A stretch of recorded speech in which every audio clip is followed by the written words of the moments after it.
pretender. We started out so young and strong, only to surrender.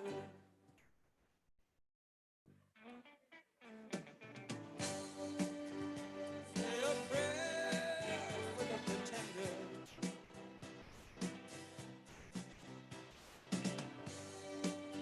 Are you here for the pretender?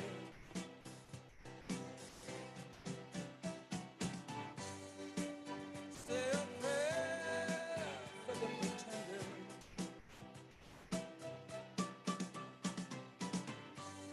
Are you there for the pretender? Good afternoon, everyone. We'll be starting momentarily, so please come on in and grab a seat. We'll be starting momentarily. For the pretender.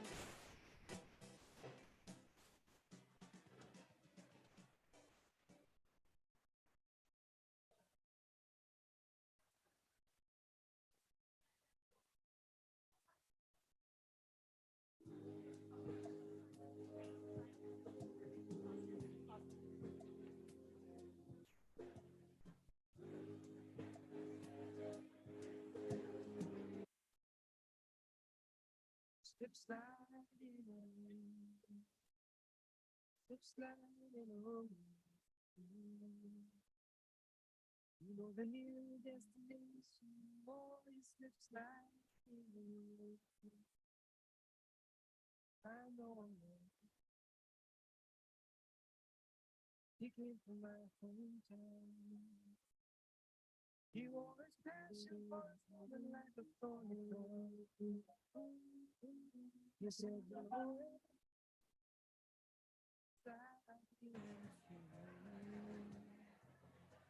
my love for you is so overpowering, I'm afraid that I will disappear.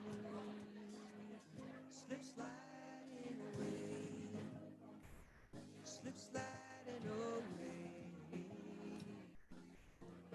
You know the near your destination, boy, you slip sliding away. And I know we came along. These are the very words she used to describe. She said, good day, ain't got no name. She said, I thought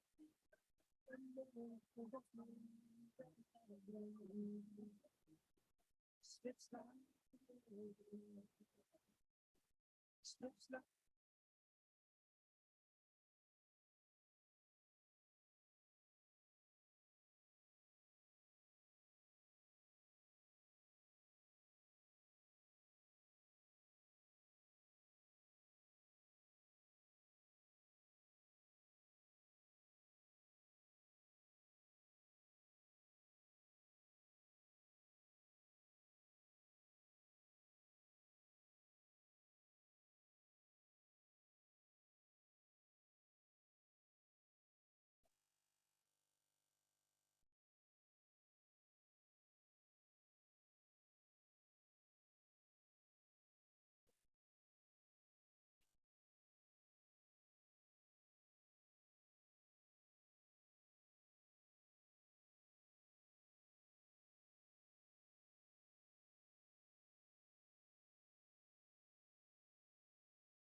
Good afternoon again. If everyone could find a seat, please, we will be starting in about 1 minute's time. So please find your seats. We have a packed house today, so grab any seat that you find available. We also have some seating along the back of the room. We're currently pulling in more chairs. This is what I like to call a happy problem. We have so many people filling the room. So find yourself a seat. We will be starting in about 1 minute's time.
Capital Analytics is a unique multimedia platform that specializes in business intelligence on dynamic markets through our digital and print reports, high-impact conferences and events, as well as top-level digital content through our video platform, Invest Insights. We are unique in our approach in that over a 6-month research period, we interview over 200 local CEOs to put together the information that becomes the contents of each 200-page annual report. Our platform takes a deep dive into the most important economic sectors to promote the markets in which we operate to the national and global investor, entrepreneur, and business person. But it is not only the annual business guides we produce. Capital Analytics hosts high-impact leadership summits where executives convene to discuss the latest obstacles and how to best tackle them. Next, our subscribers stay up to date through our weekly newsletters. We cover hot topics and key issues relevant to the day-to-day business, keeping our subscribers to the annual reports continually up to date. We also put a voice and face to the words in our Invest Insights video series. Hear perspectives on the markets we cover and why they are advantageous from the people making it happen right now. And lastly, the Capital Analytics podcast, where our listeners take us on the go to stay informed of the latest business advice from those at the helm. At Capital Analytics, we know great words come from great minds, and so we bring you real insights. Good afternoon, Tampa Bay. Good afternoon. I love a rowdy bunch. How's everyone doing this afternoon? Welcome, welcome, welcome. Mayor Castor, elected officials, keynote speakers, moderators, panelists, and honored guests, welcome. I'm Abby Maloney, the president and CEO of Capital Analytics. Welcome to the official launch conference of our Invest Tampa Bay 2022 report, where we provide an in-depth analysis of what makes the region tick, where are the opportunities, and what challenges lie ahead. Thank you all for being here today. I'd like to welcome everyone today by setting the stage for today's event, as well as sharing some findings from this year's report. This is an exciting time for Tampa Bay. Despite the uncertainty that looms over the national economy, here in Tampa, there are reasons for optimism. The region has positioned itself for both near-term and future growth, and one reason for that is its economic diversity. In fact, a recent Chamorro Economics and Analytics report showed Tampa rising to 7th place nationally in 2022 for its economic diversity. The labor market software and data firm points out that an economy that has a diverse mix of industries is better cushioned against volatility and disruptive economic events. We came to that very same conclusion in compiling our annual report on the region. While some might think that tourism is the leg of the Tampa Bay that Tampa Bay stands on, the fact is that there's so much more to this economy. Sectors like healthcare and education, finance, technology, construction, and the maritime industry emerged from our interviews and research as important drivers across Tampa MSA. Our research also showed that the influx of people and companies to the region has not been thwarted by the economic clouds on the national horizon, further buttressing the region against what could be a recession in the near term. Unemployment is near all-time lows, and an interesting point highlighted in our report is that economic growth appears to be equitable across sectors, but there are challenges too. With a thriving economy comes an influx of people, and with that comes higher home prices as demand outstrips supply, leading to a crisis of affordability. Rising inflation and the subsequent hikes in interest rates we are expecting only exacerbate the problem, as numerous interviewees in our report pointed out. Then there's a shortage of labor. As we highlight in Tampa Bay 2022, workforce development will be a key to developing moving forward.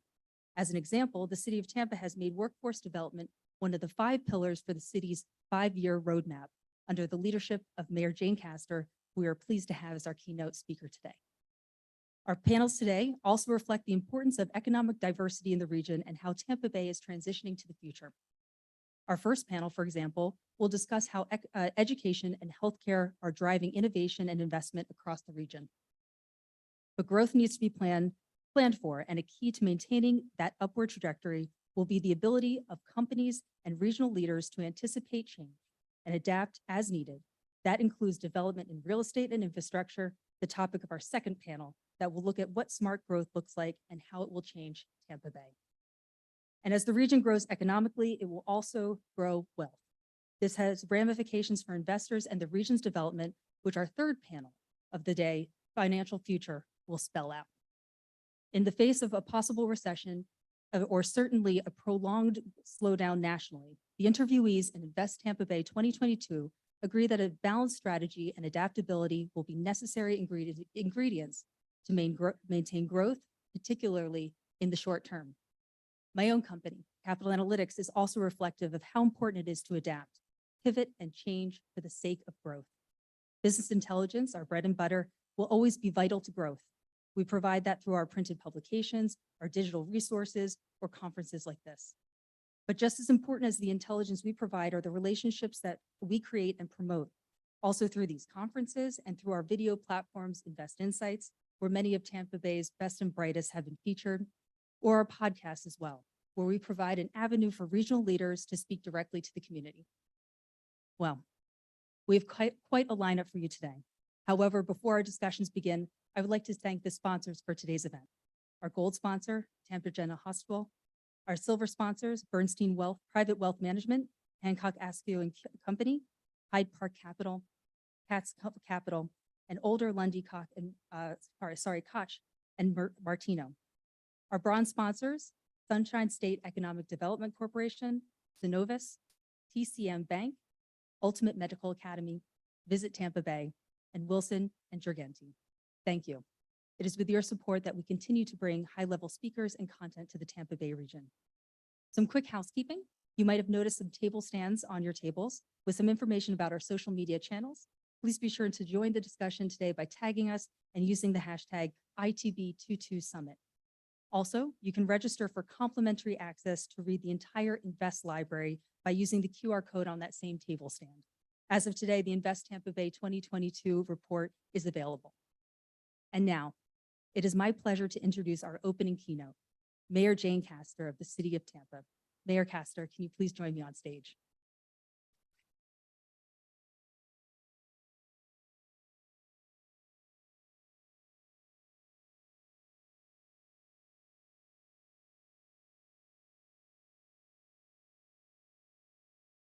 All right. Good afternoon, everybody. How exciting is it to be in Tampa Bay, in Tampa Bay? Everything is wonderful in our community, as you're going to hear. All of the growth that we have been able to realize. We've been through a couple of difficult years, without a doubt, during COVID, but as was just described, we came through so much more successfully than other communities around the United States, in part because of our very diverse economic portfolio. I sit on the airport board, I sit on the port board as well, and as everyone knows, our cruise ships were shut down immediately, and the airport, the air service was shut down as well. But on both of those, we were able to stay in the black by rescheduling some of our projects, and also the diversification in the port, where the cruise lines is just a portion of what we do down there. And really all the way around, we were able to come through. Many of you know that my sons, Sergey and Sealy, are both 23 now, and Sergey, they both started Florida Gulf Coast University at the same time, where Sergey excelled in finance and Sealy excelled in fraternity. And so he came back home in that first year, and then he finished up at AA as associate's degree at HCC, and then I took him a year and a half ago up to finish at UCF, and it was amazing. It was right at the beginning of COVID, and as was stated, tourism is a big part of our economy, but it isn't the only part, for sure. And in Orlando, you could almost literally see tumbleweeds rolling through. So we were, again, able to come through successfully. Also, at the same time, we had those little things, gosh, what were they called? The Stanley Cup, the Super Bowl. Bob Buckhorn's like, man, I was in office for 8 years. We didn't win a damn thing. I go, no, that didn't have anything to do with me, right? But you take all the credit, that's for sure. But anyway, that is an exciting time and really put the world's eyes on our community, on our city, even though we, in many markets, we are now known as Tampa Bay. I get introduced as the mayor of Tampa Bay quite often, which I take as a compliment. And it's one of the things that I think is of great benefit to us as a region, and the way that we market ourselves as a region. As I like to describe it, Clearwater's got some of the most beautiful beaches in the world. St. Pete has an eclectic downtown, great art scene, and Tampa's got it all. So it really is nice to be able to market ourselves as a region. And if St. Pete wins, that's a win for Tampa and Clearwater, and vice versa. So it really is a great time to be in our community. We have businesses.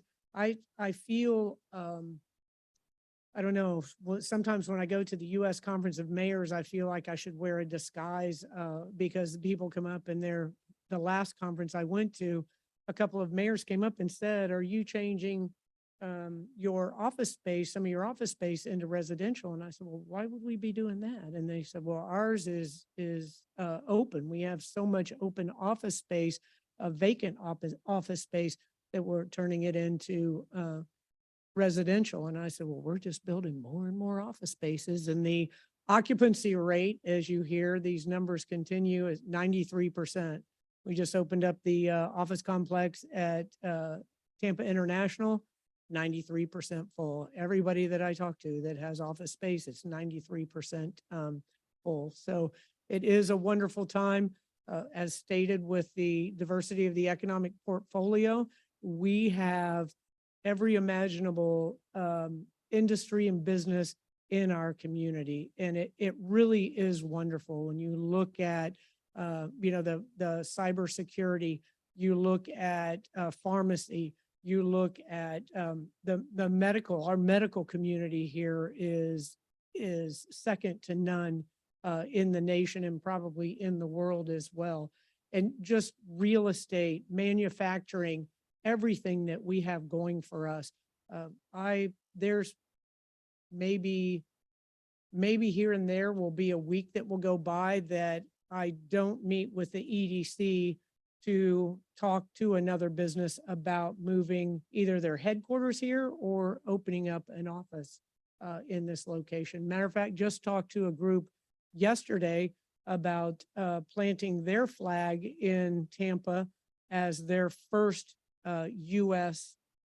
Expansion and they want to make Tampa their national footprint here in Tampa. So that is just wonderful. They came in considering a few other cities, and I'm not saying they signed on the bottom line, but by the time they left, they said, "Okay, now let's just get this right." They go, "Tampa is a big city with a small town feel." I said, "Check, you got that." I said, "Everybody felt welcome," and they said, "Yes, we did." And they also said, "We felt very safe." A couple of them had gone out for a run on the river walk, and that just warms my heart right there. You've won me over as soon as you talk about how safe our community is. But they said, "Okay, great city." They said the Gasparilla, they said, "We haven't actually figured it out, but we know we have to come to it." I said, "Yes, that's for sure." And then they said the airport. They go, "What is with your airport?" I said, "It's the best in the world." And they go, "Every single person we've met with on our tour has mentioned your airport." And I said, "And that's because it's the best in the nation." And the last one was a Cuban sandwich. I had to tell them that there was a particular city down south that was in their consideration, and I had to let them know that that is not a Cuban sandwich.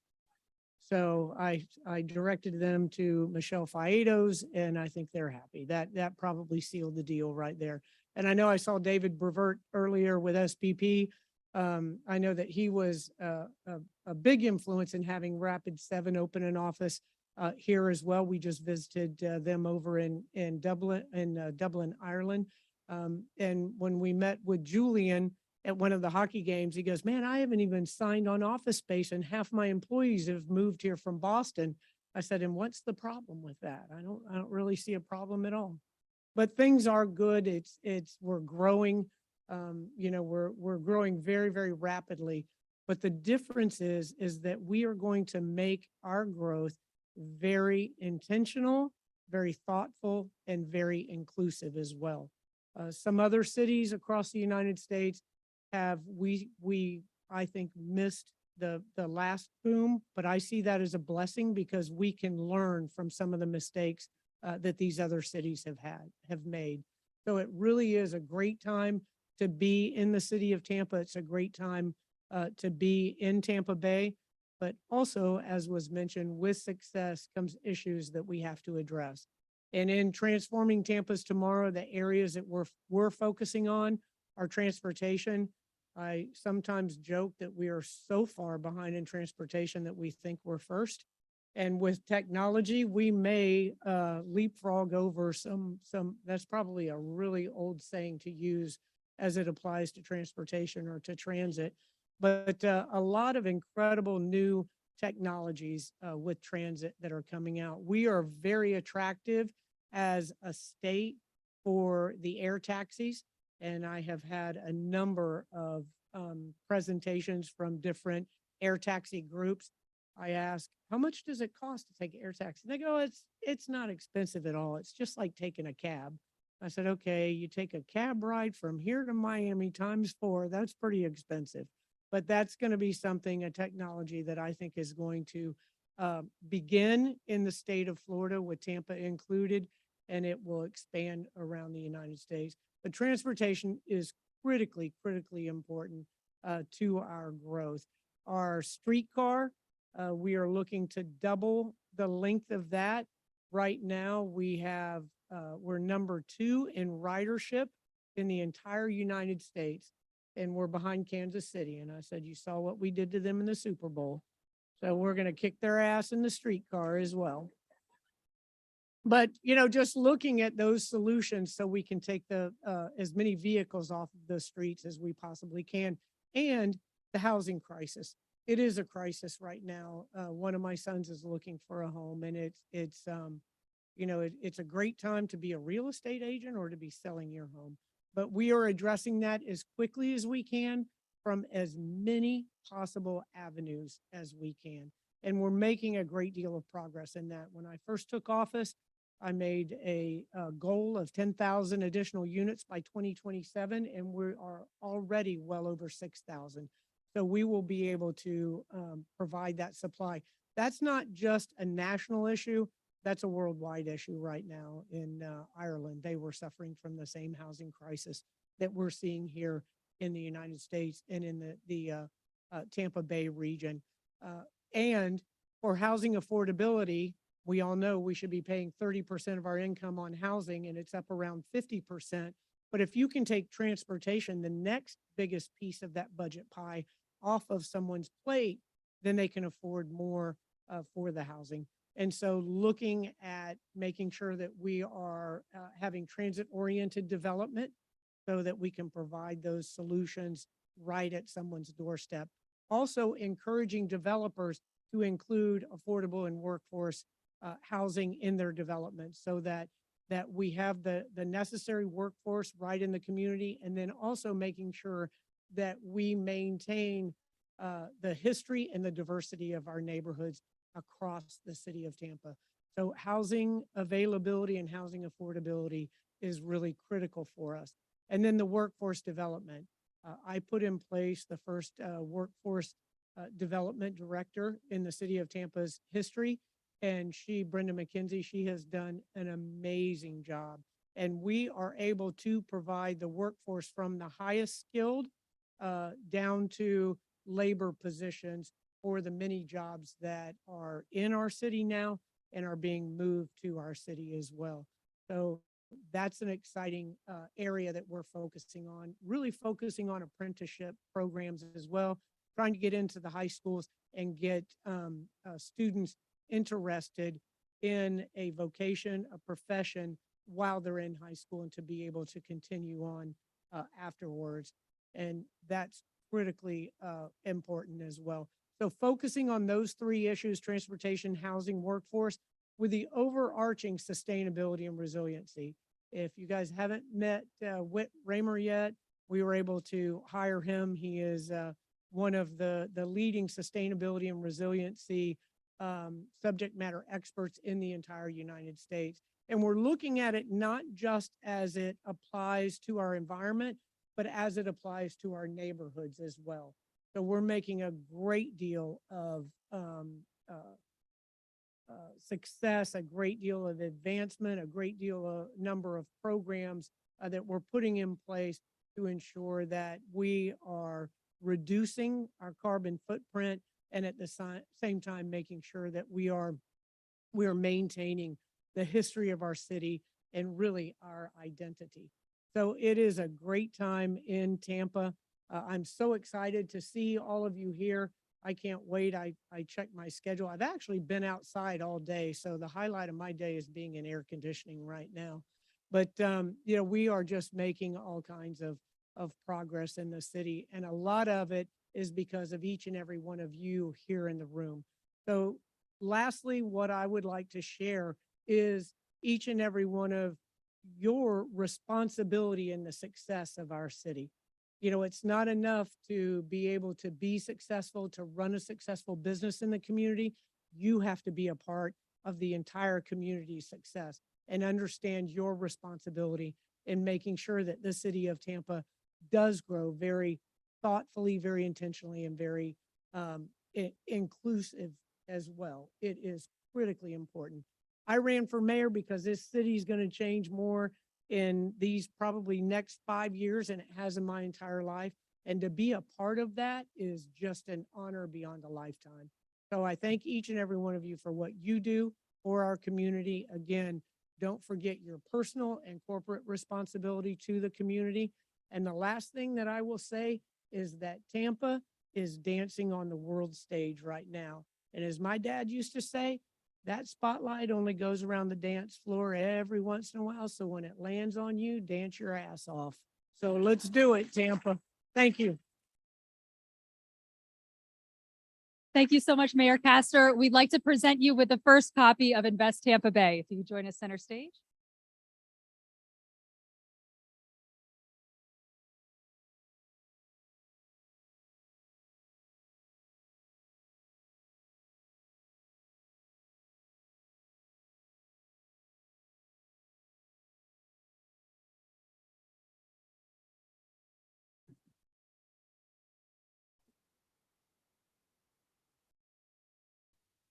Let's give Mayor Castor another round of applause. And you can see we presented her with the first copy of Invest Tampa Bay, but we will have copies for everyone today at the conclusion of today's event. So now it is my pleasure to welcome the first panel, Health is Wealth, How Education and Healthcare Are Driving Innovation and Investment Across a Growing Tampa Bay. Moderators and panelists, can you please start joining me on stage? Leading the panel today is Cynthia Johnson, Director of Pinellas County Economic Development. Cynthia, I'll let you introduce your panel. Let's get them excited to come on up. Let's give them a round of applause.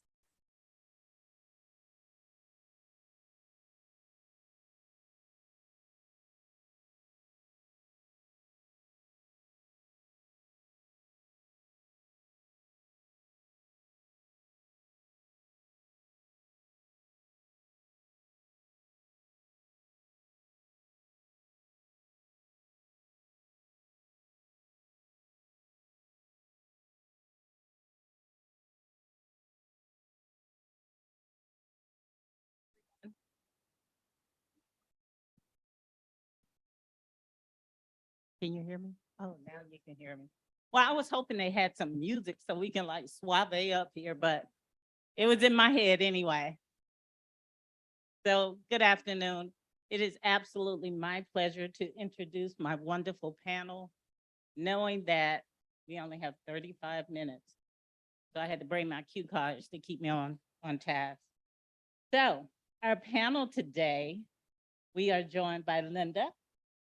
Linda is the president and CEO and she is the executive vice president and chief marketing officer for the Ultimate Medical Academy, which is a nonprofit. And next to Linda, we have John Curious.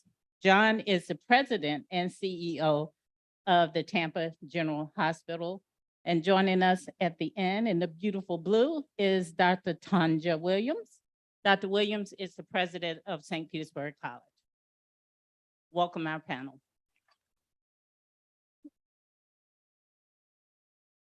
So, since we only have a few moments to share with you today, I wanted to make sure we jump right in. As you know, healthcare and education has been critical to the innovation and the investment that is happening in the Tampa Bay region. The mayor was so correct. This region is on fire. And of course, I would be remiss if I did not say that Tampa Bay area is much better because Pinellas County is in it. So as we're looking forward, I'm going to pose a question that I'm going to ask our panelists to answer individually.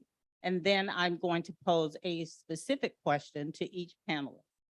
So kind of setting the stage, we know that innovation in healthcare and education has been critical to the economic vitality of our community. What do you think has been the contributing factor to why we have been so successful with innovating technology in the healthcare industry? Linda? Am I on? Okay, great. I think obviously over the last few years, many things have changed for us, COVID being one of them. And that has forced us all to look at things differently, including technology related to healthcare and education. And these two things are now beginning to come together.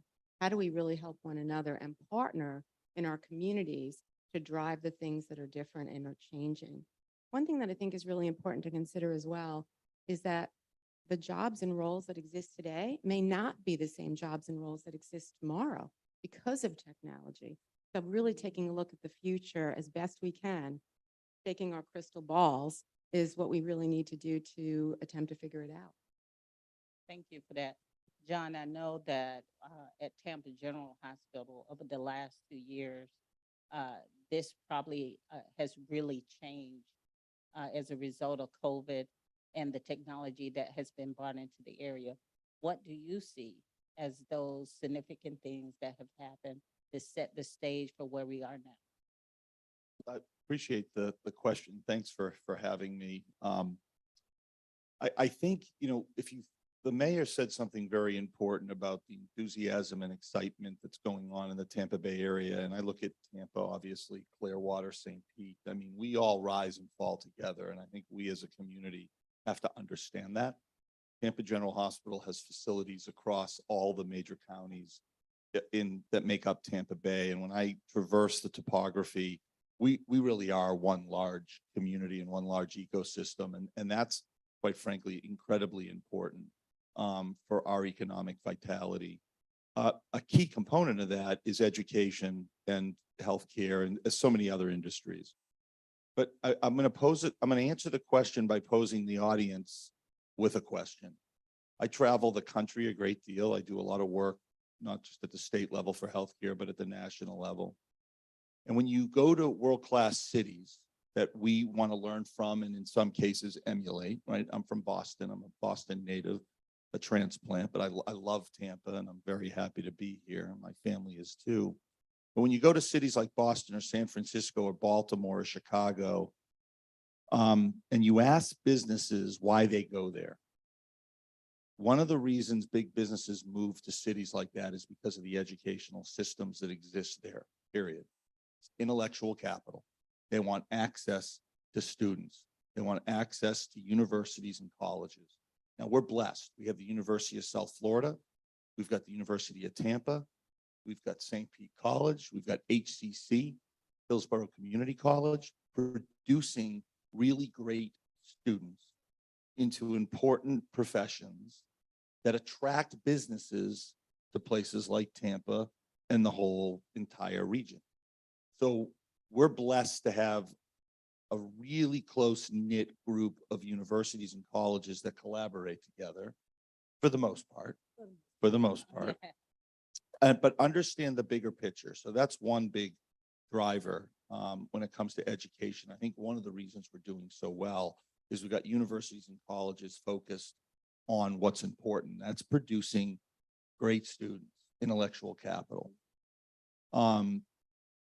you know, it's funny, and I'll leave you with this, just this thought. Yeah, I've got a mentor who used to run GE and years ago, and I asked him why GE moved from Connecticut, which is like a really expensive state, to Massachusetts, to Boston, which is another really expensive state, in one of the most expensive cities in the country. And he said, for one reason and one reason only, GE moved there because of the intellectual capital that the universities and colleges produce every year. We want access to students. We want access to those students. That's critically important for this region. And when you layer on healthcare and what we're doing in the healthcare space, becomes a very attractive place for businesses to come to and families to move to. And so I think when you have those two ingredients working really well, you have a very vibrant community. And that's what we have right now. We've got a really great group of people doing very important work. And you know, John, I would definitely agree with that. I know that for us in Pinellas County, one of the biggest attractors in the healthcare is the fact that we're so innovative with our educational system. So I will pass this same question on to you, Dr. Williams. Over the last 2 years, what have you seen the education and healthcare drivers be that really result in innovation and in investment? People bringing their money from outside of this community, investing in the community. What have you seen from the lens of the educator? Thank you so much. Well, I'm going to start with COVID. I think that all of us were working towards more technology-based services and being faster and quicker. I think COVID just said, you need to do it now. We were headed in that direction. COVID pushed us closer together, and the great resignation didn't help much. We had people walking off of our healthcare facilities all day, every day. Our healthcare leaders were calling the educators, where are the students? And we were saying, we're trying to get them through, where are the clinicals? Can you tell us how we can get more simulation labs? Can we use more technology and different human patient simulators to get us through? And before you know it, we finally came together to solve the problem. And one of the things that I'm very proud about being a state college president is that we take every student. High school diploma, GED, warm blood in your veins, you're in. And our job is to get them into those high wage paying jobs and meet the health care workforce needs. That's our job. And one of the hardest things for us to hear is they can't find workers. So what's a better way than to utilize technology and to come together as a team to figure out how to fix the problem? One of the things that at SPC, HCC, my colleague at Pasco Hernando's here, we work very hard to use technology to expedite our training, but we need our healthcare leaders' help. Like, tell us what the new jobs are going to be before you make them, so we can go ahead and build the education. And I think that's where some of the lag had been before. Now we're meeting together, we're talking about the new job, we're talking about the skills needed, and we're co-writing the curriculum to make sure that the product, right, that we deliver is what you really need, instead of us building something in silos, making sure that's what you need. And that's what we're doing to make sure that we utilize technology, but also the wisdom of our workforce leaders and what's really happening in the field to make sure our product remains number one. Oh, thank you so much for that, Dr. Williams. You know, one of the things that we found is that exactly what you're saying. We can no longer operate in a silo. We can't do this by ourselves. The past 2 years have shown us that. Now we're going to just take a quick look and move forward. Look at the current landscape. What I've heard being said and repeated on this panel is the fact that collaboration and working together as one unit, as one region, with one purpose is really making a difference. So John, when it comes to our current conditions, what do you think could really help this innovative healthcare ecosystem move forward as it relates to new collaborations and existing collaborations? I appreciate the question. That's a tough question. That wasn't on the list, Jennifer. I thought. Well, you know, they told me to No, write no, it it's good. down, No, but you no, know, I no, had to no, put no, my I'm own joking, twist I'm to joking. it. I, I think a couple things. I think what we need. So you said it really well. I think we need to be intentional about our work. This isn't going to just kind of happen. So here's the fear I have in a post-COVID world. I happen to agree with everything you just said. You said it beautifully, quite frankly. Over 1 million healthcare workers have left the healthcare industry in the United States since COVID started. Over 1 million workers. You have to understand that. People have just basically said, I'm tired. The last 2.5 years have been exhausting. I know we're all over COVID, but ground zero in COVID happened in the hospitals across the country. Nurses, doctors, and allied health professionals and PCTs, patient transporters, people you train, they got spit on, they got yelled at, they got hit. It was a horrible experience. You have to understand that. There was nothing great about this for the healthcare provider, nothing. It was terrible. And we were at ground zero. Tampa General Hospital, we were ferrying in through our helicopter system patients from all over the state of Florida and saving their lives. We had one of the lowest length of stays, and we were in the top 25% in outcomes with COVID-19, with patients with COVID-19 diagnosis. So in the top quartile. It was exhausting work. So people have left. So we are challenged. So when you come to us and say, well, you got to give us the opportunity, show us what you need. Tough right now. People are fatigued, people are tired. But through all of that, ton of innovation happened. And you said something also that was very important. We realized how quickly we could make decisions and how quickly we could innovate. I mean, that's one of the many silver linings was that we knew and we learned how to innovate and how to innovate very quickly. We did not know how to do that in healthcare, right? Same in education. And that we have to capitalize on. So we have to take that innovative spirit. We have to take the speed at which we innovated, and we have to be able to scale it, and we have to keep it going. We have to.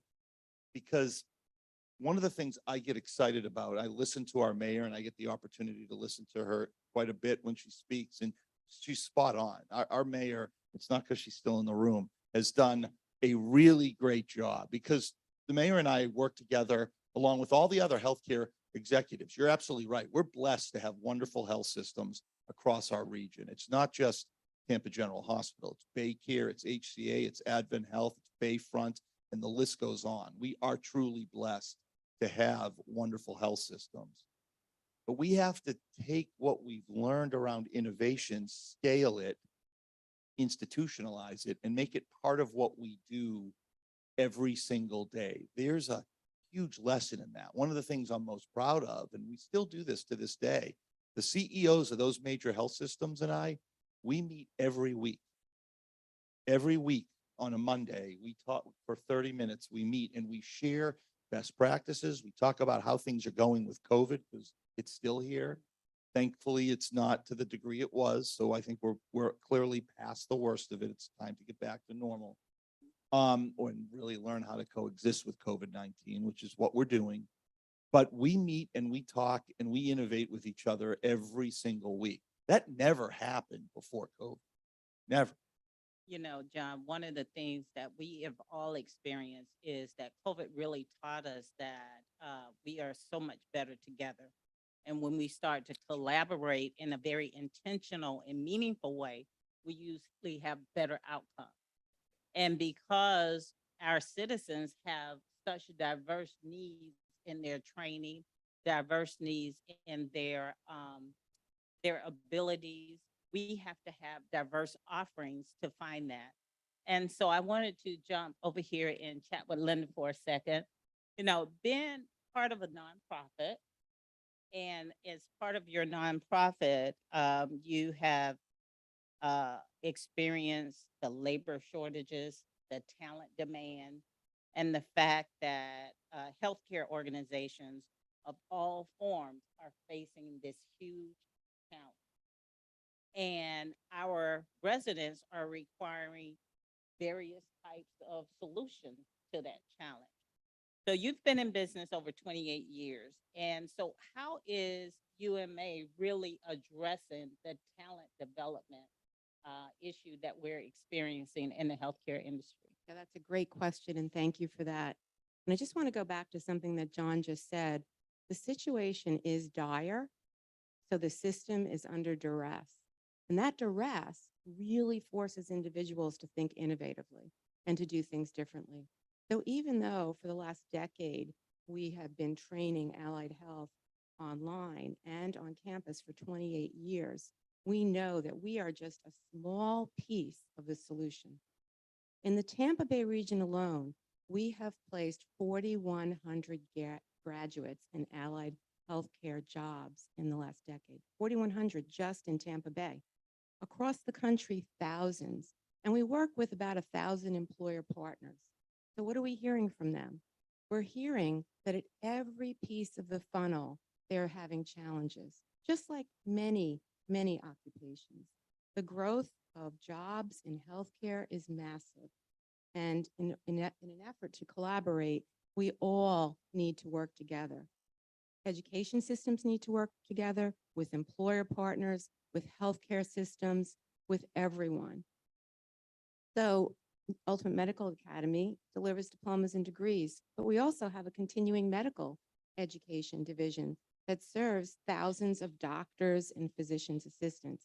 And most recently, we created a workforce accelerator. We call it NASIUM training. And the goal of this is that we have created and are working to build this portfolio of product around short programs that are workforce and employer inspired, that deliver the training that employers need just in time. And that training is something that it's not a one-size-fits-all solution. We are not walking into a healthcare provider or a system and saying, here you go, sign on the dotted line, this is it. No, we are actually inviting healthcare employers across the nation to come to the table with us and co-create. Now, I think that's an innovation. I'm not sure how much co-creation has happened as it relates to solutions. And so we're very excited to work across the table with all of our partners in education and healthcare. Thank you so much for that, Linda. You know, when we talk about working together with partners and identifying the various solutions to our talent challenges, Dr. Williams, I'm going to toss this question over to you. You know, first of all, let me say congratulations. Your Dean of Nursing was just appointed to the Florida Board of Directors for the Center for Nursing. So that is a big deal for our community. And why I say that's a big deal for our community, because we know that you can't train without funding. You can't train without resources. You can't train without the necessary relationships to ensure that as we train our staffs up, that we have opportunities for them to then take on. So in economic development, we always, you know, the traditional economic development was about recruitment and jobs. We got to recruit people and have jobs. In today's economic development, it's about attraction. People come when they're attracted to your community. And people are not talking about jobs, they're talking about skill sets. Having the right skill set for the right opportunity. So Dr. Williams, what are you all doing, or what are you seeing through your educational lens of how are we preparing the right skill set for the right opportunity? Thank you so much. You know, what's interesting is the role of the state colleges used to be educate. Now we're responsible for educate, get them into the job, make sure they have the right personality, make sure they have the right, traits. And it's hard sometimes to understand where our job starts and where it ends, and it continues to expand. But I can tell you that we have a lot of employers who are sharing concerns about graduates not having great communication skills, not having critical thinking skills, problem-solving skills, and things of that nature. I would go a step further. I think that we're growing talent without values. We have individuals coming to us with the skill set, but they don't care. With the skill set, and they're mean. With a skill set, and they don't appreciate things and people. Am I wrong? And so values are harder to teach. You know, that's more than a soft skill. It's a hard skill because we have so many people not having that skill. They may have the technical training, but they come in with poor attitudes and things of that nature. So what SBC is doing is we're embedding those kinds of training into our curriculum to ensure that our students, to the best of our ability, we can't make people care. But we can show them what caring can do. It can make or break a situation. It could help things go better. And we're trying to embed that in the curriculum through our advisory committees. We ask them questions about what our graduates look like, how do they behave, are they practicing good problem-solving skills and critical thinking skills? Are they showing up on time and leaving early? Are they doing the right things? And they're giving us that feedback.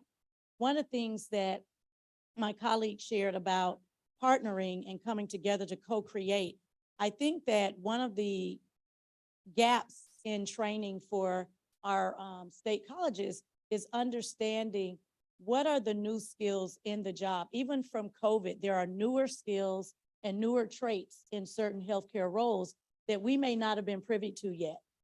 And so to be able to come to the table and co-create and recreate curriculum is critical, because it's one thing to deliver someone with the skill set. It's another thing to say they don't have those soft skills and they have very poor values.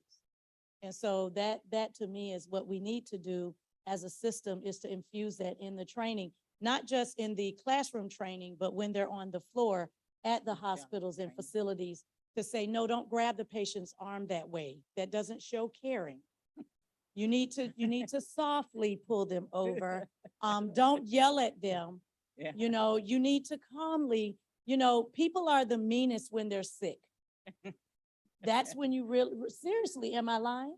I mean, I'm just saying. I think we're John's friendly. like, I think we might be a little friendlier in Hillsborough County. I don't know.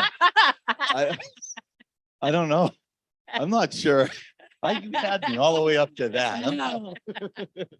But I do believe that the values are also, it's an area we don't talk about, but people having values, I You think are know, critical.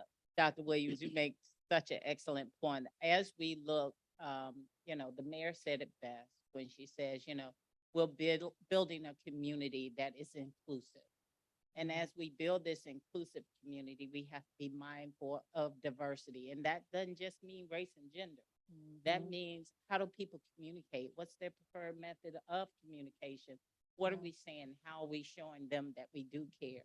In the healthcare industry, this is so critical. And so, John, you have partnered with USF Health, College of Medicine, and you all have created the medical district in Tampa. I want you to chat a little bit about that medical district outside of just of course, the benefits of having that district in Tampa and confined to that space. That's definitely a benefit. But what are the other benefits to the community of having such an entity that is focused on innovation, collaboration, inclusivity, as well as ensuring that there's a pipeline of talent to take care of those medical needs? I appreciate the question. We're going to do all of that, but in a very friendly, in a very friendly, loving, and kind way. Okay, we'd be happy to come over to Pinellas and show you how that's done. You got to have fun, right? Yeah. So one of the things we're doing, and it's a collaboration between USF, specifically USF Health, and Tampa General. We're building a medical district inside the city of Tampa. If you go across the country and you look at world-class cities have actually a lot in common. There's a lot of common aspects of these cities. One of the common aspects of a city we consider world-class is they have medical districts. So Boston has the Longwood Medical District. It was founded in 1900. Chicago has the Illinois Medical District. Houston has the Houston Methodist District that was founded in 1925. And you can go to other major cities and see that. And a medical district is a concentration of clinical activity, research activity, biotech, clinical research, private equity, venture capital, and the list goes on. We're building that in Tampa. Now, we're building it in an inclusive kind of a way. Now, at the moment, it's really USF and TGH. We keep our mayor informed of what's going on. We talk to other city leaders, both in the city and around the city. Because we believe that if you build a cluster of this kind of work, you attract world-class physician scientists, you attract people who want, employees, team members, we call them team members, you attract venture capital, private equity, you attract biotech. I'll give you an example. We recently hosted the CEO and chairman of the board of Medtronic. Well, that's a big company, everybody. That's a big deal. And now they're not moving Medtronic's headquarters to Tampa because they're up in the Midwest. That would be huge. Not now anyway, maybe one day. But when we brought his team down and him and his global team down, we spent an entire day in Tampa traversing the medical district from the medical school to our hospital. We just opened up our 80-bed acute care rehab hospital. We talked about the behavioral health hospital we're building and all the things we're creating inside the district. He is very interested in partnering in that space and potentially putting a flag in the district, in the space. It will create jobs. It will help with innovation. It will help with it will support the idea of collaboration. Yeah. And we're just simply going along and building the district. You think about it, for those familiar with Tampa, think about Water Street and Channelside where the medical school is. Think if you go up Kennedy, and if for those of you who have been in Tampa a long time, the old Furman property, that is 9 acres. That is turned into medical facilities.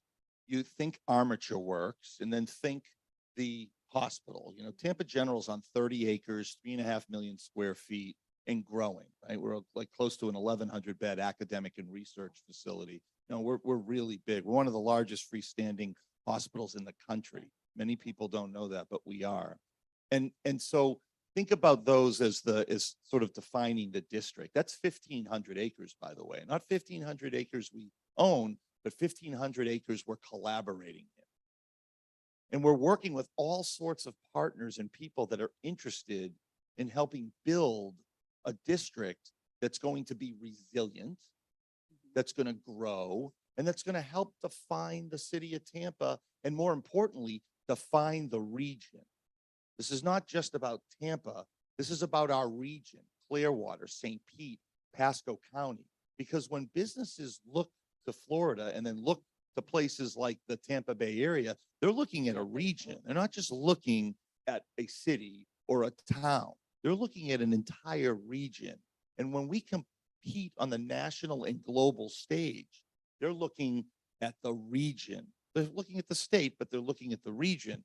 We want to just be a constructive, thoughtful member of a team of people that are helping build and grow a resilient economy for the entire region. That's the journey that we're on. So we're very inclusive. We're inviting health systems that are like-minded to come in and partner with us. We're inviting all sorts of science-oriented and medical-oriented businesses to come in, but USF and TGH are sort of the catalyst to it and driving it. And, I don't know if there's any USF folks out there, but we have a very deep relationship with USF. We're very proud of the relationship we have with USF. And so we're doing this together and in collaboration. And let me say this, it's working. And It you is know what, John, absolutely one of the working. things that you said as we wrap up this panel that has been very clear the entire time all three of you have been speaking is that they are as individual leaders being very intentional. They're being very inclusive, very collaborative. Most importantly, they're being very innovative. They aren't getting stuck on how it's always been done, so we got to continue to do it that way. So they're being innovative and they're being responsive. They're being responsive not only to the needs of the present, but the needs of the future. So on behalf of Invest Tampa Bay, remember that we are better together. We are a region to be reckoned with. And I am so proud to be a part of this community collectively as we work together daily to ensure that our citizens have access to opportunity. We have a healthcare system that is led by excellence, that is educated by excellence, and that is supported by excellence. So join me in thanking them for the time.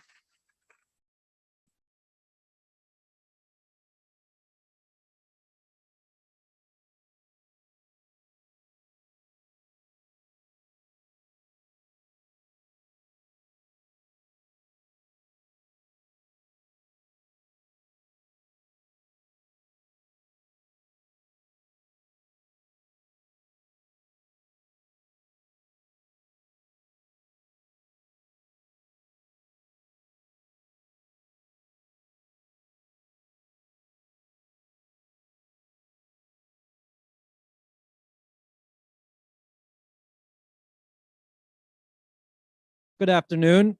Let's give another round of applause for our first panel.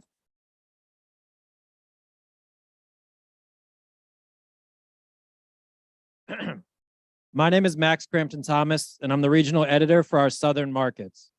It is a pleasure to be with you all today, and it's encouraging to hear how education and healthcare are continuing to drive innovation and investment across Tampa Bay. I would like to make a note, those things on your table, you can use those to register to read the Invest Tampa Bay 2022 report, completely complimentary right now. You can use those QR codes on right there. You'll not only get access to that report, but free access to our entire library. So please feel free to register. In my role, I've had the good fortune of overseeing all editorial aspects for the South-based publications in Capital Analytics catalog, as well as overseeing the day-to-day happenings of our editorial team. Tampa Bay has been a particularly exciting market for me to work on because of all the continuous growth and investment I have seen made in the region, as well as the monumental successes over the last 3 years I've been working on the publication. From watching the progression of significant projects like the ongoing development of Water Street Tampa, to witnessing the continued dominance of Tampa Bay sports teams, and with the recent passing of the city of Tampa's largest infrastructure project in the city's history, the upward trajectory of Tampa Bay remains unprecedented and unmatched. Over the course of that time, we have also seen just how important smart growth is and how it has led to the extraordinary trajectory of the Tampa Bay region.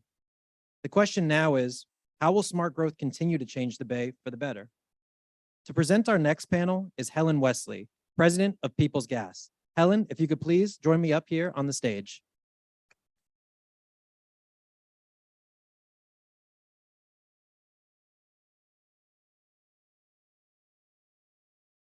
Good afternoon, everyone. I'm Helen Wesley, President of Peoples Gas, and it really is a pleasure to be here today, to be in Florida, discussing how to manage our phenomenal growth, and to be in this room live and in person after 2 pretty tumultuous years, and to be able to represent Peoples Gas and briefly tell you a bit about our role in supporting growth. Peoples Gas is Florida's largest natural gas distribution company. We serve close to 500,000 customers and across the state, homes and businesses, with around $2 billion in assets and infrastructure and 14 operating locations.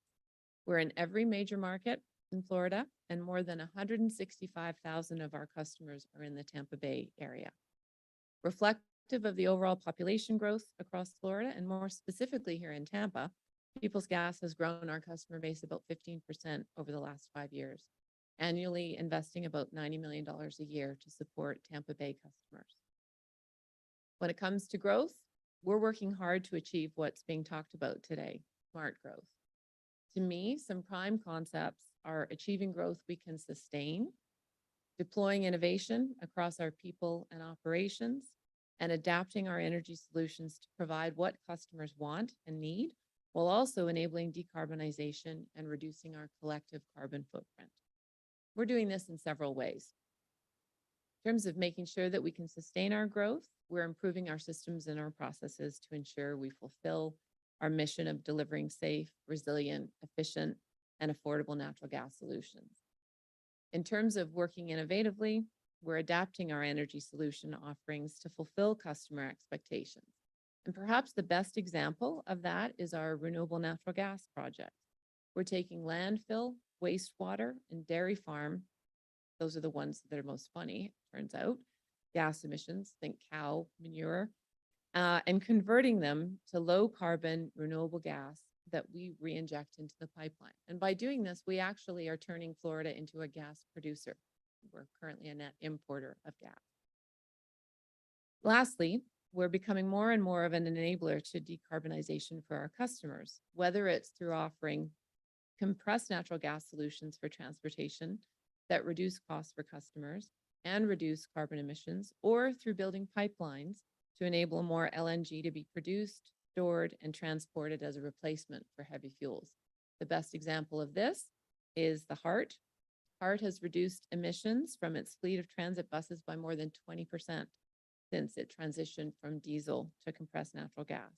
They also saved about $2 million in fuel costs in 1 year alone.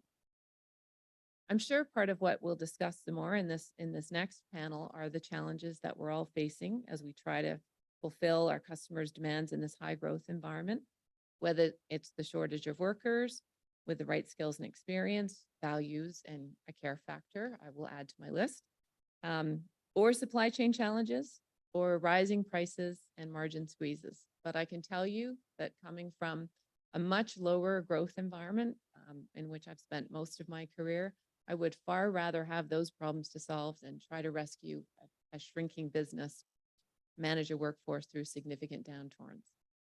So thank you for the opportunity to tell you a bit about Peoples Gas. And now I'm happy to introduce Dave Bevert, EVP Corporate Leasing and Strategic Strategy at there's a lot of Corporate Leasing and Strategy at Strategic Property Partners. Say that fast 10 times. I challenge anyone to moderate the next panel, and please welcome the panelists for the panel, Building the Bay, What Smart Growth Looks Like and How It Will Change Tampa Bay.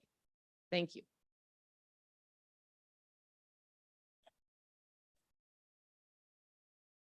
That's quite all right. I answer to anything. So thank you very much.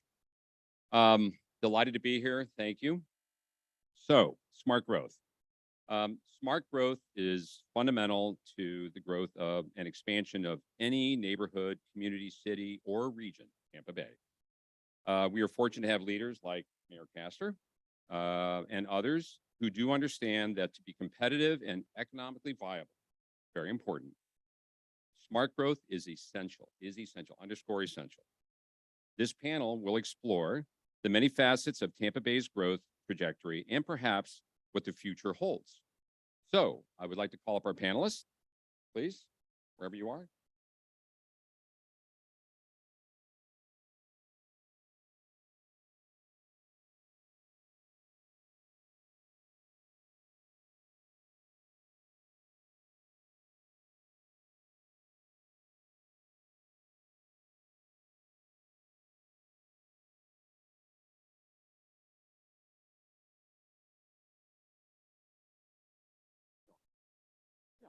Thank you.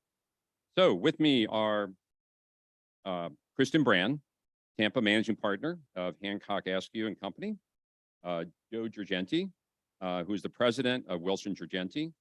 I've got Brian Katz, CEO of Katz Capital, and Brian Robbins, Project Executive of DPR Construction.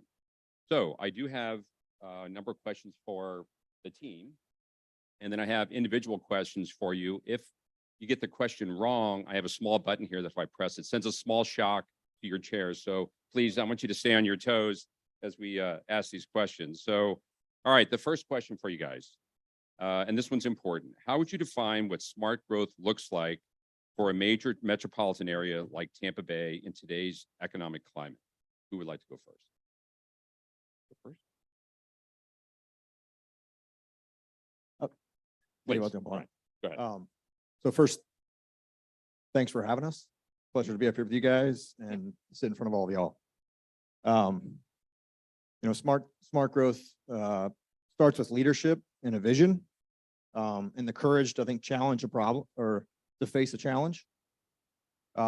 Ultimately, it's bringing together markets, so diverse markets, along with the demographics, to create and foster an opportunity for an improvement in quality of life, but that ultimately, further sustains its own existence by design. And so when I think about that, I think about SPP, and Dave, you could probably, explain more of the story, but for a lot of us who've been in Tampa for a long time, we watched that area of downtown sort of struggle to develop in and of itself. And when Mr. Vinnick and SPP came through with the vision, looked for the right partners, right? Ultimately, there was an opportunity there for a complete change, right? With, just by revisioning the space and having the courage to create it. I think working together with the community, we're able to pull that off. And then as the construction has come through over the past few years, reflecting on the discipline that SPP's put together to actually continue the diversity in the tenant mix that is going to continue to sustain itself over time. Brian, I would say that just for us, and I'll speak to this and then we'll get to the next answer, is that it's the combination of three things. It's vision, which is just vision, it's capital, and then it's timing. It's the confluence of those three things. If those three things, any one of those three had not happened, then today it may be very different. And not only in our development, but within Tampa. So you want to answer that question? We're just going to go in a row with this question and then we'll go to the next. I'm in the financial industry, so a lot of my mindset and framework certainly, puts a, financial, mindset on things, for example. And so, when I think smart growth, I think the first panel, I think there were a lot of, insightful, there's a lot of insightful commentary in terms of, inclusiveness and, foresight and making sure that, Tampa and Tampa Bay are a, dynamic market for the most part. But, I think about that notion of affordability. There's a lot of, pressure points, financially. Historically, I think Tampa was, comparatively more affordable than many other, major markets. Clearly, over the last probably 2 years or so, that competitive advantage has disappeared to a great degree.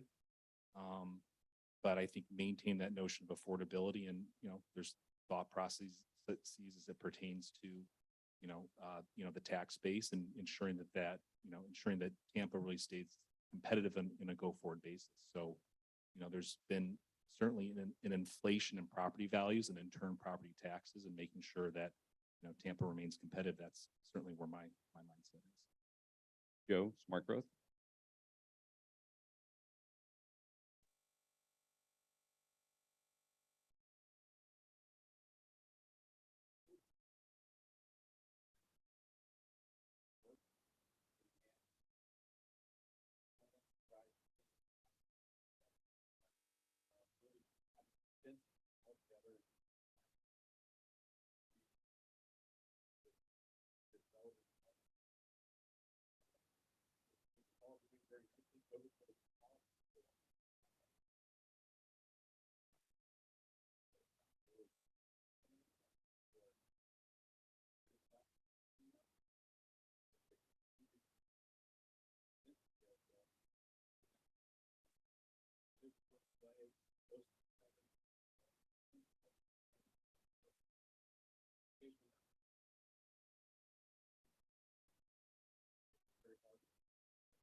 Kristen?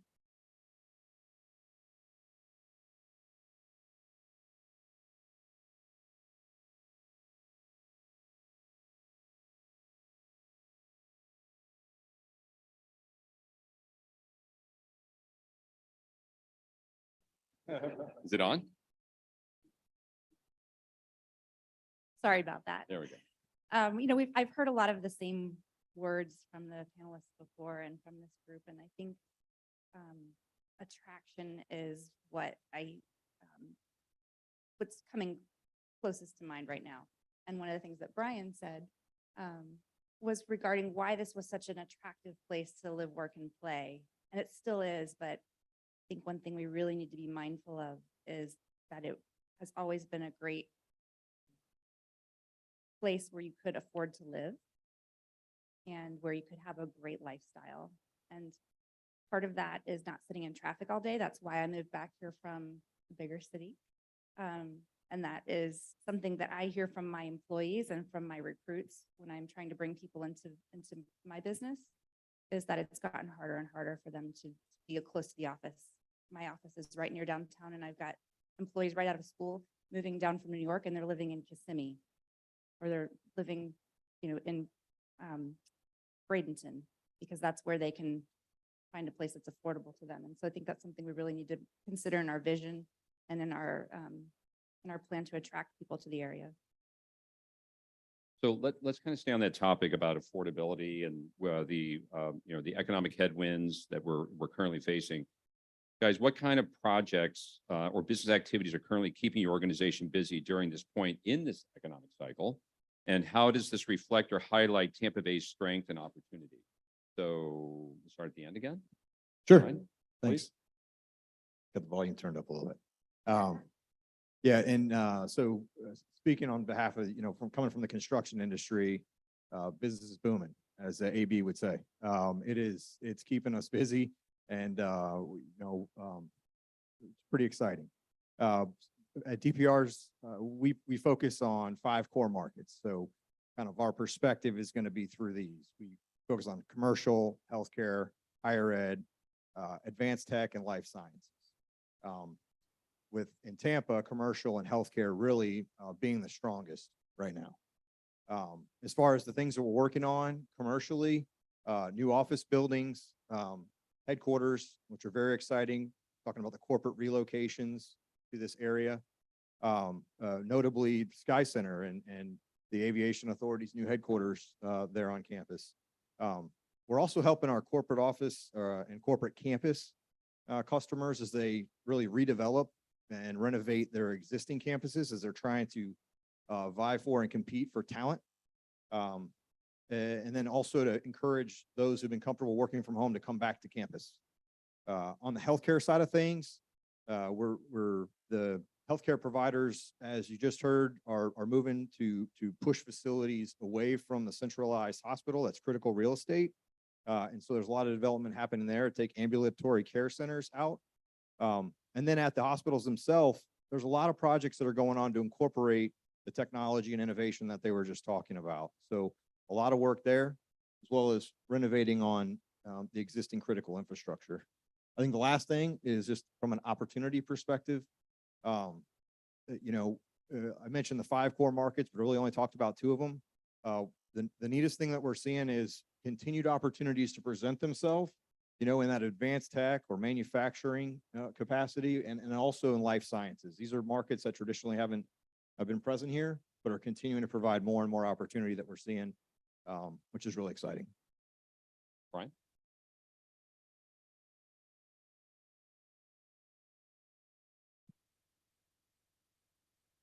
So, my sense certainly is recession's coming. The Fed is certainly bumping rates. And so, from a business standpoint, firm-wide, we really focus on 2 broad sectors. One, we have a small bank in Illinois that we acquired last year that we're growing. We are doing some business down here, but it's nice to be able to grow that small balance sheet into a rising rate environment because there aren't legacy assets that are priced relative to the lower rate environment that we were under. Probably, that ended pretty much, in my mind 3 to 6 months ago, but was, really going back from the start of the Great Recession.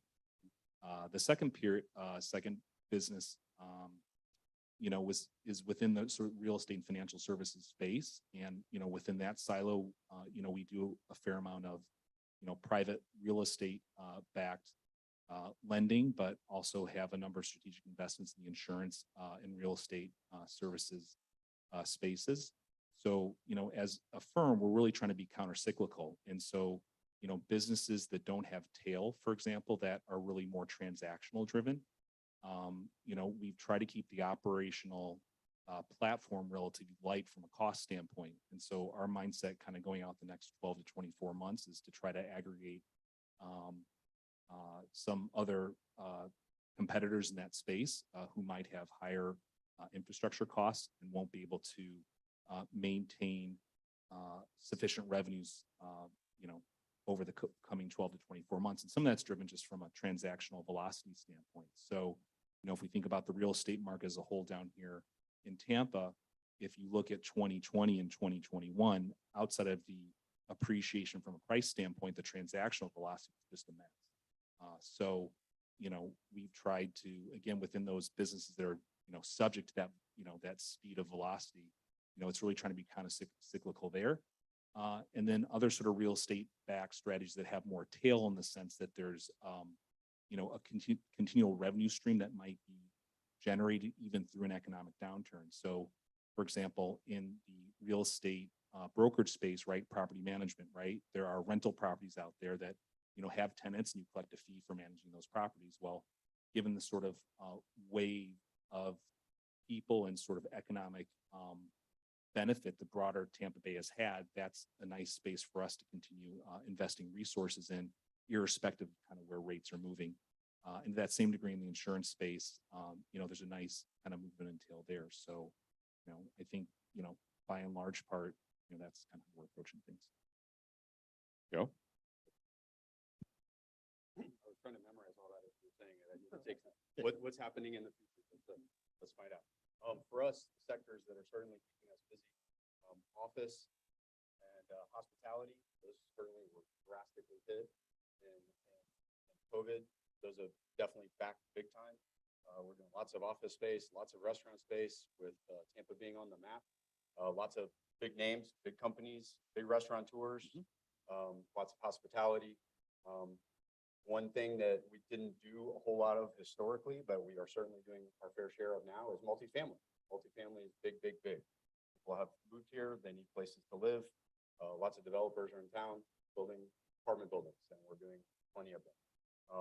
In addition to that, manufacturing, there's always been a good amount of manufacturing in the Tampa Bay area, where manufacturers are getting higher demand for their products. They're expanding, they're growing. Engine manufacturer Yanmar that we did across the bay, Microlumen and Oldsmar, they produce medical grade tubing. They're growing by leaps and bounds. And certainly then industrial space, e-commerce. In COVID, it was actually one of our saving graces is our Orlando group landed a lot of nice work with our favorite online retailer, Amazon. So they've had just an exploding presence around the area. So I would say pretty much everything, everything is exploding in all directions at the same time. Good. Kristen? You're off again. I would agree There with we go. that. Everything is booming. I'm not sure that we said this at the beginning, but I'm the office managing partner of a CPA firm. So we're full service firm, and we see a lot of different industries. So, I mean, it seems like everything's just going crazy. People are doing really well. Over the last couple of years, we've been trying to keep up with all of the new legislation regarding economic relief from COVID. And one area that hasn't quite come back is some of our service-based businesses. So we deal with a number of restaurants and fitness organizations, a lot of gyms, and they're kind of turning the corner to their pre-COVID numbers. Most of them are back at about 80%, but the problem is they can't keep the doors open because they can't find people to come to work. So like a lot of our restaurants are only open for dinner. They're only open a few days a week. And that's become a real challenge. One thing that is keeping us busy that is not directly related to client work is working more with college-based recruiting and working with professors to incentivize students to major in accounting. That's something that also is not attractive anymore to kids that are in school. So we're working on finding ways to make that more exciting again. So guys, with that, I'm gonna stick with you for a minute. With growth comes growing pains, right? So from, I like what John mentioned about intellectual capital here that is here as a result of our incredible university system. That said, how are you doing in the way of hiring, finding the talent you need to be sustainable long-term for each of you? It's a shorter question. What do you think? It's a struggle. We're trying to be innovative in ways to challenge that. The statistics that are coming out are that for every accounting job, there are 0.5 university students. Joe? Training. We made the decision 7 or 8 years ago that we needed to hire engineers out of school and train them ourselves. There, quite frankly, is a shortage of engineers in our industry. And so when there weren't enough, we said we have to make our own, particularly mechanical and electrical engineers who all want to be working for Elon Musk, going to Mars, and artificial intelligence, which is super cool. I want to do that too. But he needs buildings and we're going to design them for him, right? Maybe get in on some of that. So we've made that decision some years ago and we've continued down that path and then certainly grabbing experienced people whenever we can. We're pushing in both directions at the same time. Always looking for experienced people and in the meantime, hiring new engineers and training them. But the news is it's not, the skills gap is all over the US. It's not just here. It's, three tiers, 2-tier, gateway markets. So we're seeing the same. Brian, how about you on talent? Yeah, it's the same thing. And kind of hearkening back to what John touched upon, it's, really, I think the need to find talent, but it's really kind of, ensuring, I think locally that there's world-class university system or systems. I think, we think just pivoting back a little bit to smart growth, but I think, finding a mechanism to draw in people, when they're 18 and, providing a compelling reason for them to stay as well.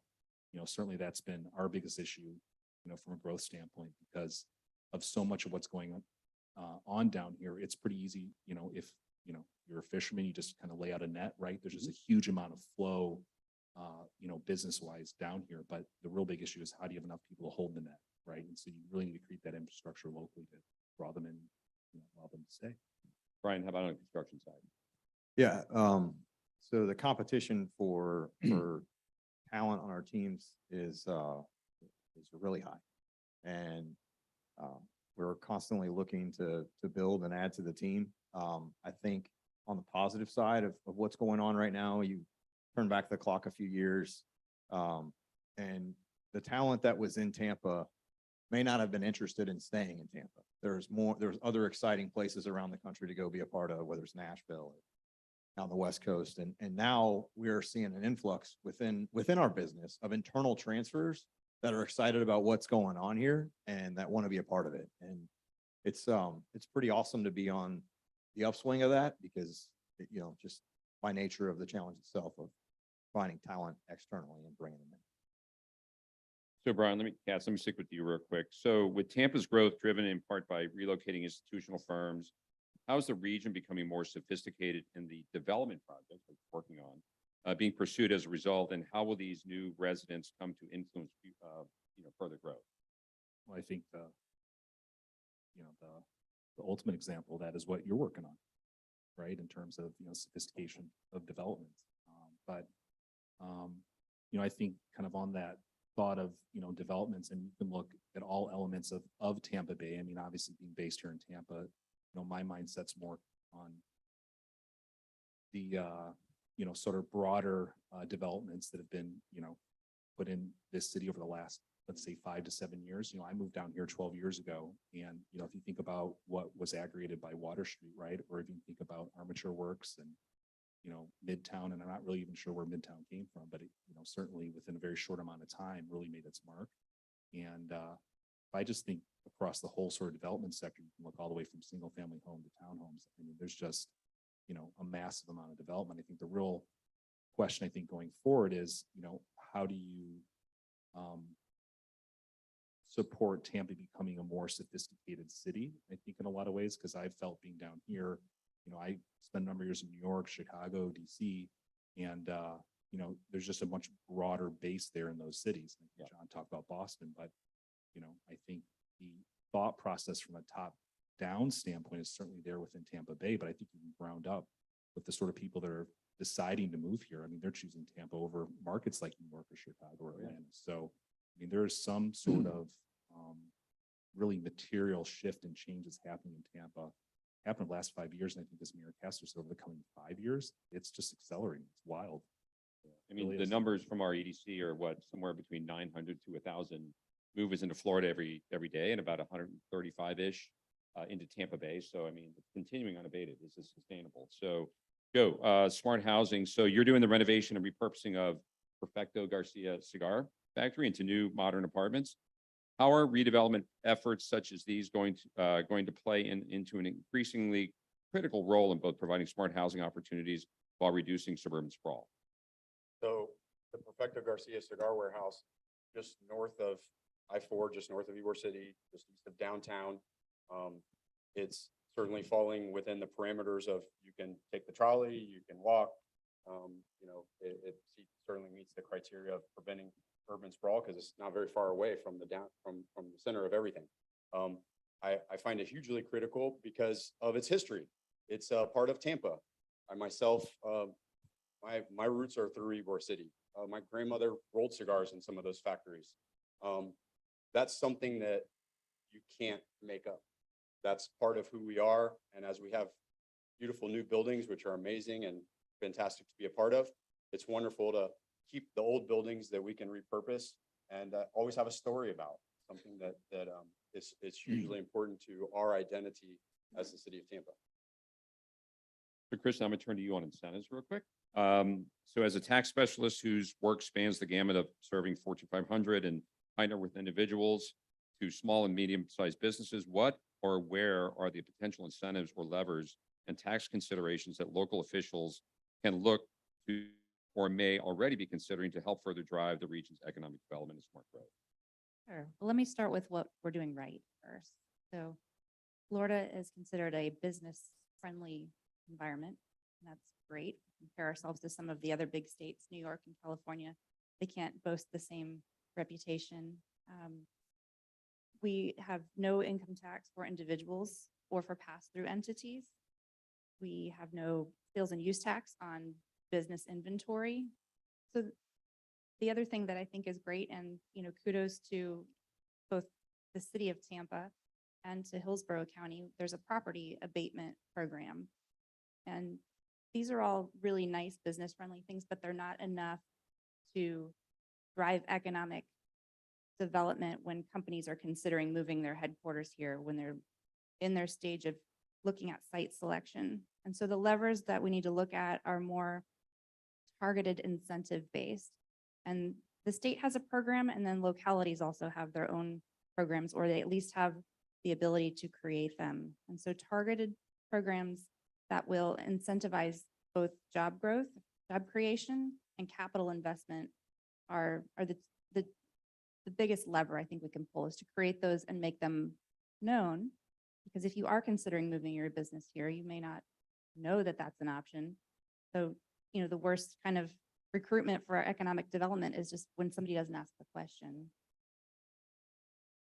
So a couple of places those can, you can look for those, are just other municipalities that have been successful. I think the other thing that maybe we don't talk about as much is preserving our natural resources. So I love the idea of conservation, and I love the idea of preserving Florida the way that it was, or the way that it is, with all of this growth and urban sprawl, but I don't speak to that as the primary driver. I speak to that in conjunction with preserving our natural resources, like the drinking water in Tampa Bay, and also in sustainable agriculture. We talked a lot about sustainability. So pulling a lever of a conservation easement where you can have farming that is both economically sustainable and sustainable for the environment. That's a huge lever. The state's got a great program, and I hope to see more of that at the local level. well, we could have another panel discussion all on conservation and you know, smart development and so forth, and sustainability, certainly. So thank you. Brian Robbins, so given what the outlook shows for infrastructure and development priorities in the region over the next few years, what are some of the unique business opportunities that DPR is considering that you're excited to work on? What's coming up? Well, I think, like I mentioned, those core markets, right? So the continued migration of companies to this area. Yep. I think something that really gets us excited is the opportunity to work with industry leaders in those markets and who are bringing amazing innovation to our area, and that we get to be a part of helping connect the thought leaders and the vision, you know, to our community. And so that's innovation in healthcare, where we're helping to, you know, to heal our community, where we're serving our community with critical infrastructure, and then also in creating spaces for the future leaders with our higher ed partners. Yeah, and as the mayor mentioned, I mean, you know, the all for transportation and that infrastructure, as far as the future and that tracking with our growth is going to be very important. I think we all Sure. there's a shake of the head. As- That's so important. As the resident, I'm looking forward to a baseball stadium somewhere where we can, we can lock down the Rays, and then trying to find a way to get back and forth to Orlando in shorter than 3 hours. You know, it's. Yep. So guys, I'm going to post one more question and you can decide who wants to answer this. So how do you feel we are building a more resilient and sustainable future for our region, for our Tampa Bay region? What do you think? Last question. Speed answers. I'll go quick. The future of sustainability and on the construction side of things is through a concept called embodied carbon. To take a look back, sustainability and green building focused on a building in its state's performance. But the look ahead, right, is on the embodied carbon and the total carbon cost of getting a material from its initial mine cradle state into its position on the building. And the difference in looking ahead is that this embodied carbon load on our projects is going to have a ripple effect that goes into how those materials are mined, how they're transported to site, ultimately how they're put in place. And where maybe the green building strategies of the last 20 years have really helped and changed performance, I think this embodied carbon concept is going to help have a ripple effect on industries far outside of the construction site itself. Joe, let me go to you on that one, on sustainable. So go ahead. So overall, sustaining our growth, I think just city of Tampa continuing to be very business friendly, the state of Florida continuing to be very, very business friendly, attracting people here. Not everything slows down at the same time. We've seen it. That's part of our business strategy to diversify into different markets. The recession of 08, Austin rolled right through it. They didn't even know there was a recession in the country. Now with Orlando carrying us through with Amazon, you know, not everything slows down at the same time. We also have to work and make a living. If we're the most attractive place to be able to do that, people will come here. Yeah. As far as sustainability of design itself, I mean, we're the sunshine state. More and more solar panels, car chargers. More and more customers are asking for them. More and more customers are ponying up the money to do them. That's very much a hot topic, from very small projects to big giant projects, with spending a lot of money on that kind of. Brian, final word. You know, I put on, you know, 3 levels really quickly. One, locally, I think from, you know, a zoning and building code standpoint, making that process more efficient, whether I'm a capital partner or a developer of items, there are barriers that one cannot even imagine that seem to erect themselves with slowing a project down, which I'm sure you're aware of, Dave.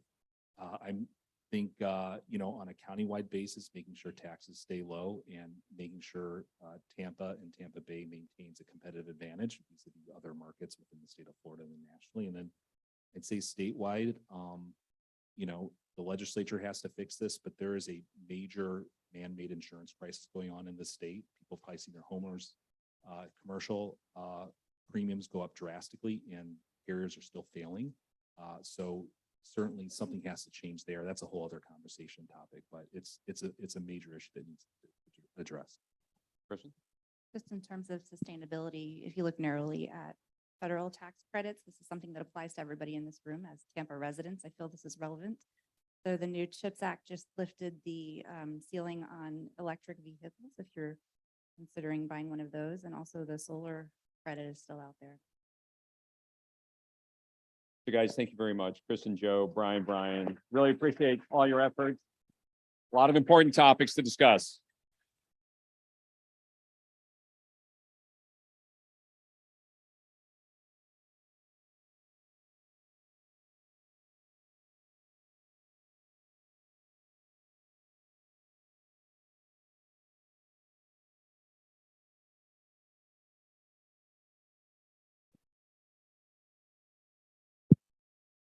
Test 1, 2.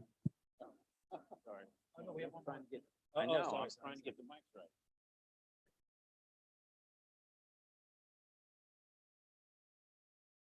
Photo bomb.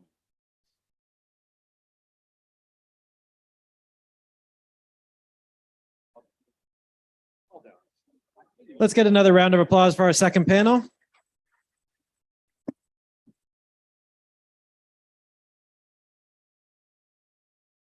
The excitement for Tampa Bay's continued development and growth is palpable. Test. A reminder to everyone to register today to Read Invest Tampa Bay, completely complimentary by using those QR codes on your table. You not only get that report, but free access to our entire library. Also, join our discussion on social media today by following our handles, which you can find on the handy table stand using the hashtag ITB22Summit. Our third and final panel of the day centers around an extremely timely and pertinent subject: what the evolving wealth landscape means for Tampa's investors and businesses. Presenting this panel will be Mr. Michael Lundy, Managing Partner for Older, Lundy, Koch, and Martino. Michael, if you could please join me on stage.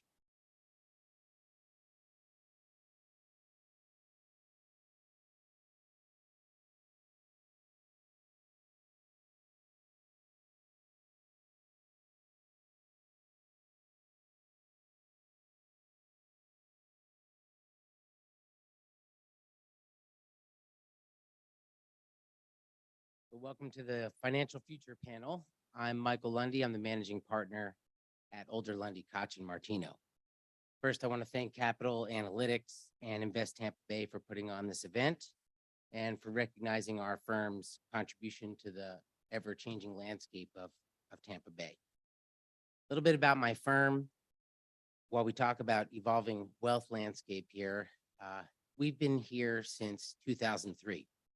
We started out as a divorce law firm, and it was two of us. And what we brought to the table was a little more than the average divorce lawyers, and that was largely because of our backgrounds in solving problems. We were both lawyers who had worked on contracts and transactions and things that were not really in the nature of a big fight. Ironically, you develop a reputation as a divorce lawyer for the last big catastrophic event that you handled. And it's ironic because that's a tiny sliver really of what we do. And we realized very early on that what we were best at was the stuff nobody was really talking about publicly, which was solving problems. And we also recognized that this was a rapidly growing market and that we needed to do a lot more than just handle divorce cases. And so we quickly evolved into a firm that also did estate planning and real estate and corporate transactions and all manner of tax-related things. Now we are almost, I guess, 8, 9, 10, 12 times the size as when we started. And during this 20 years, we've really grown and evolved as Tampa has done the same. It is an amazing time to be here. Also, during that 20-year period of time, I learned that for the most part, I don't really like lawyers. But I love the lawyers in my law firm. And I assure you that you also would love the lawyers in my law firm. And so I offer this. If you need help of any kind, you think it touches on the law, whether it is a business matter or it is a personal matter, you should call us because we have built a really special place that is filled not only with smart, talented, amazing people, but people that you would really enjoy working with as I do every day. So without further ado, I want to introduce the Financial Future Panel and particularly the moderator, TCM Bank's President and CEO, Damon Moore. Thank you.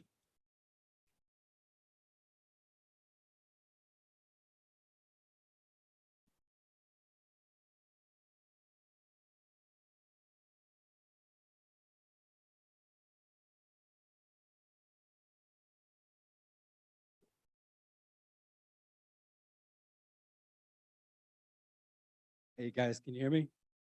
Good afternoon, all. I am pleased to be here. There's nothing like a finance panel at 5 o'clock on a Wednesday afternoon, so I know you guys are excited. In fact, I was talking with Shane earlier, and he said you guys can take a full 60 minutes, so you guys are going to be so excited about what goes down over the next. No, just kidding, just 30 minutes. But I would like to, first of all, thank everyone for having us, and I wanted to introduce a fantastic panel to talk about the financial future of our region. And so if I could have my panelists come up and join me. And this is an exciting opportunity for everyone to see. This is the first time I've actually seen the panelists in person. So we get a chance to shake hands for the first time on stage. John, good to see you, bud. Brooke, Joel, how's it going, brother?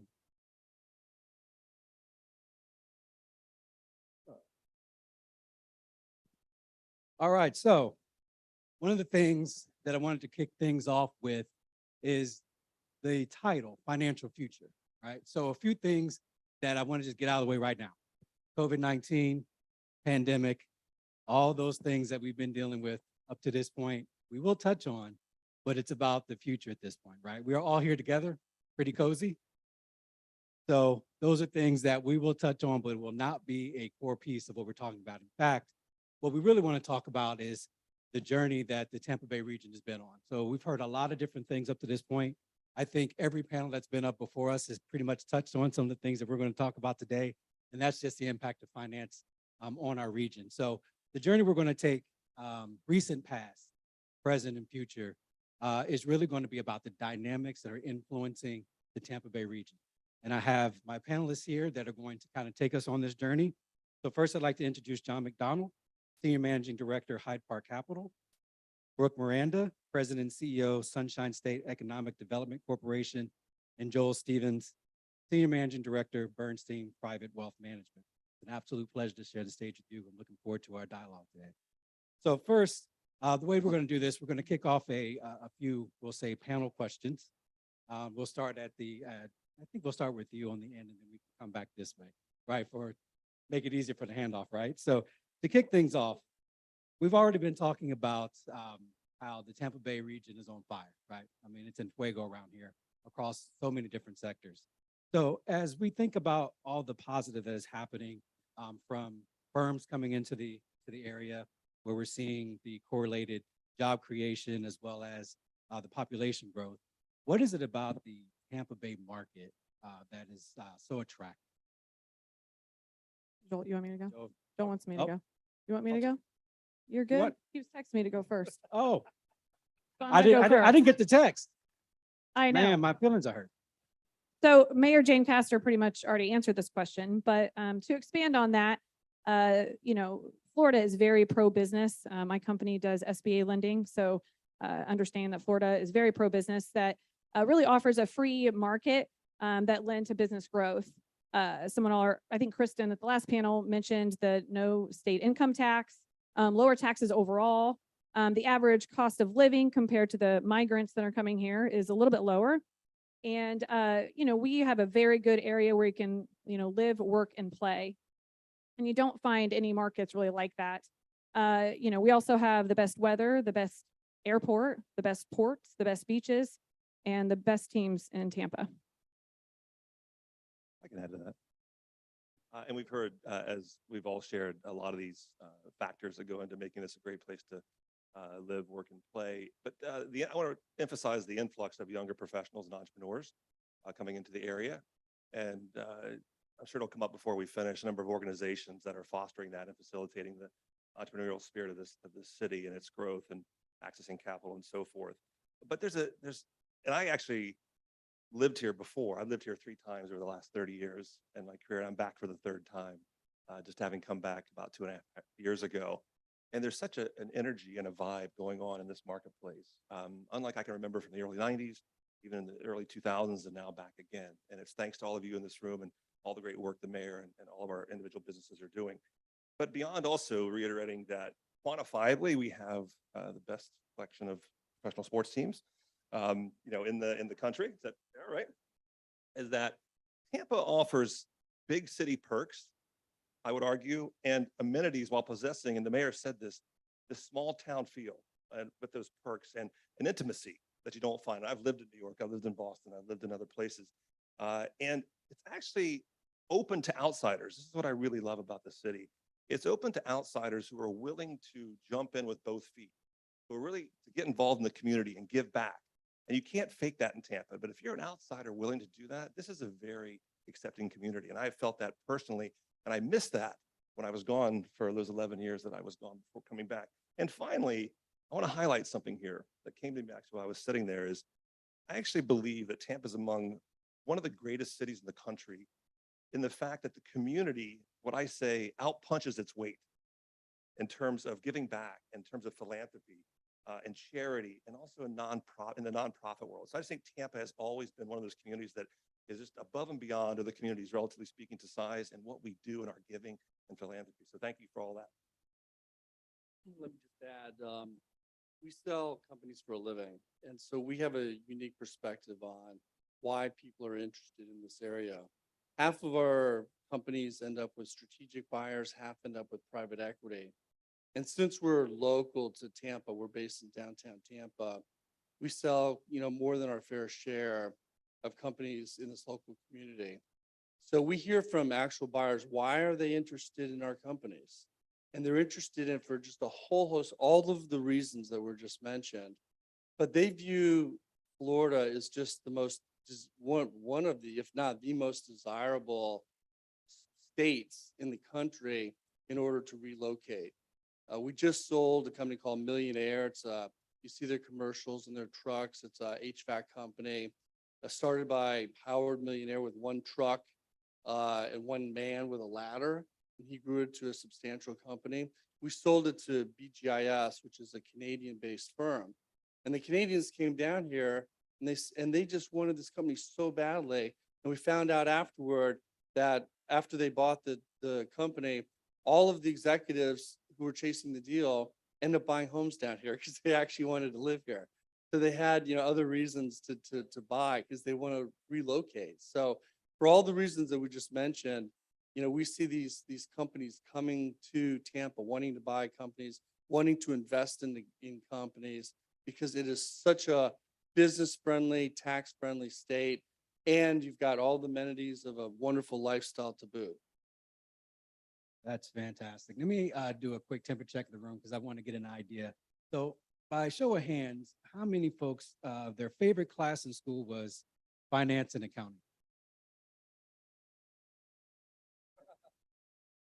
Uh-oh.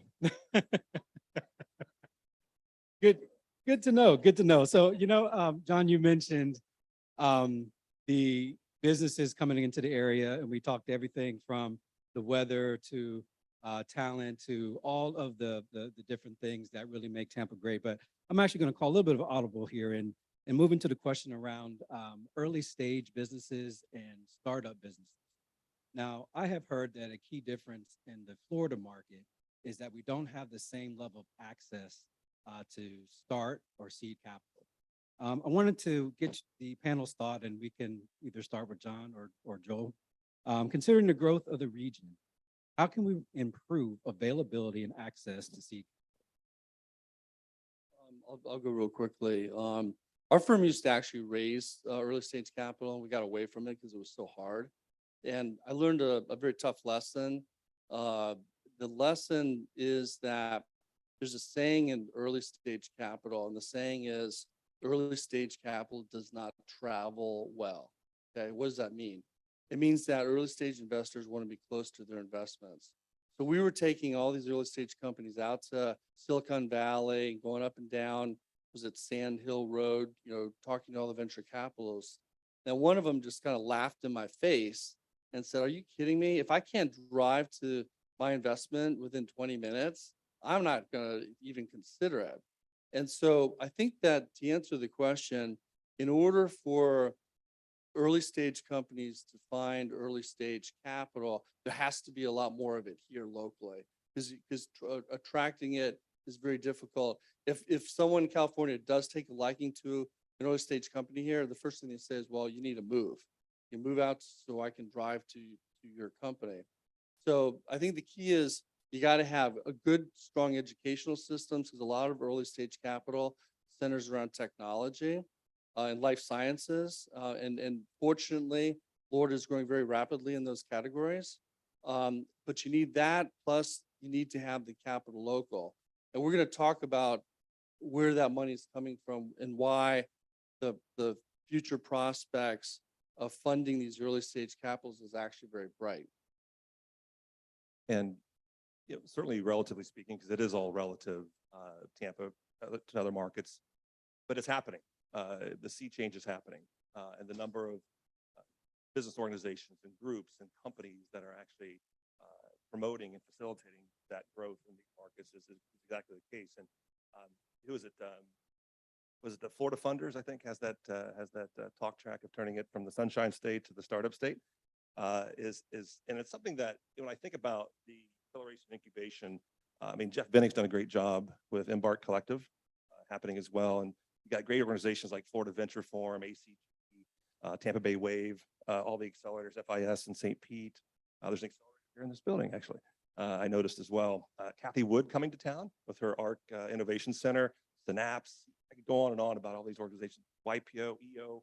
These are all things that are actually succeeding. They're thriving. They're growing. They're becoming some of the strongest chapters in the country, all with this idea of providing this platform of capital to ensure the long-term growth of the region and that sustainability that I heard so much about from the last panel. So I do SBA lending and we do startup loans, and I'll tell you, they are very, very difficult. Quite frankly, banks just don't really like startup loans. We've done about 2 million. Our average loan's about 140,000. It's called the Community Advantage Loan Program. So we're definitely involved in that. We provide a lot of management and technical assistance because that's lacking for small businesses. Just because you like to eat at Subway doesn't mean you need to open one. And we have to teach that to our business owners.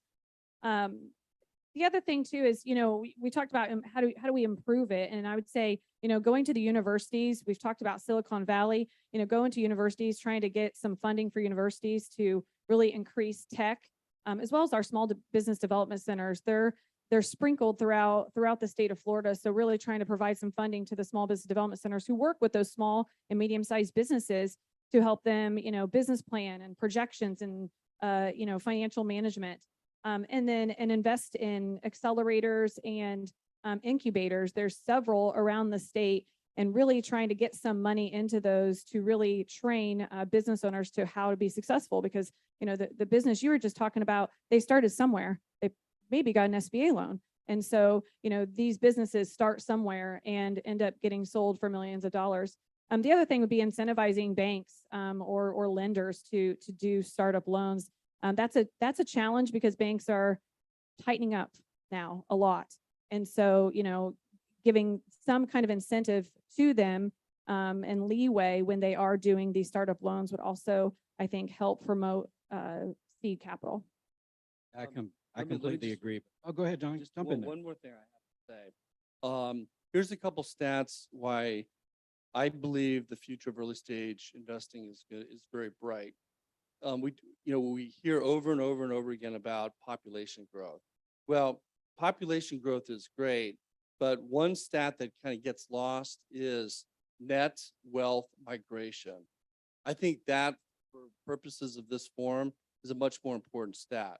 And what's nice about that stat is in the last year, Florida brought in net wealth migration. These are individual based on IRS tax returns of $24 billion. That they rank the #1 in the country for that. The second state for net wealth migration positive is Texas, and we're 3.5 times more than the number 2 state. The states that have the largest loss of wealth are number 1, California, New York, Illinois, Massachusetts, and New Jersey. So what's happening is that there's this huge migration of not just people, which you read about the stats on population, but there's this huge migration of wealth. And that is the wealth that's going to seed a lot of companies, because a lot of these wealthier individuals, what are they going to do? They put it in the stock market, bond market, real estate, but they also like to have fun with the money, particularly if they're business owners, and they like to play early stage opportunities. So those are some of the stats that I think. The other stat that's important to know is everyone thinks that California is the mecca for tech, right? Well, in the last year, Florida ranked number 1 in tech job creation with over 10,000 jobs, and California was number 3 at 5,000 jobs. So you combine a rapidly growing tech market with all of this capital that's coming into the state, and that bodes very well for a lot of early stage investing going forward. Those are terrific insights. I'm sure everyone's like, wow, that's a lot of knowledge up there, man. Thanks for dropping it. So here's what I want to do at this point. I'm going to swap over to some individual questions. And so, Joel, this is me coming to you, and it's going to be I'd say this is going to be a curveball on the inside of the plate. You ready? All right. Oh, yes, I know you see we're prepared. Yeah, So, nobody else had notes. so what are we dealing with right now? We've got an increase in interest rates. We've got supply chain disruption. We've got inflation. We've got a war in Europe. And these are still hot topics at this point, right? I could keep on going. I'm gonna stop right there, right?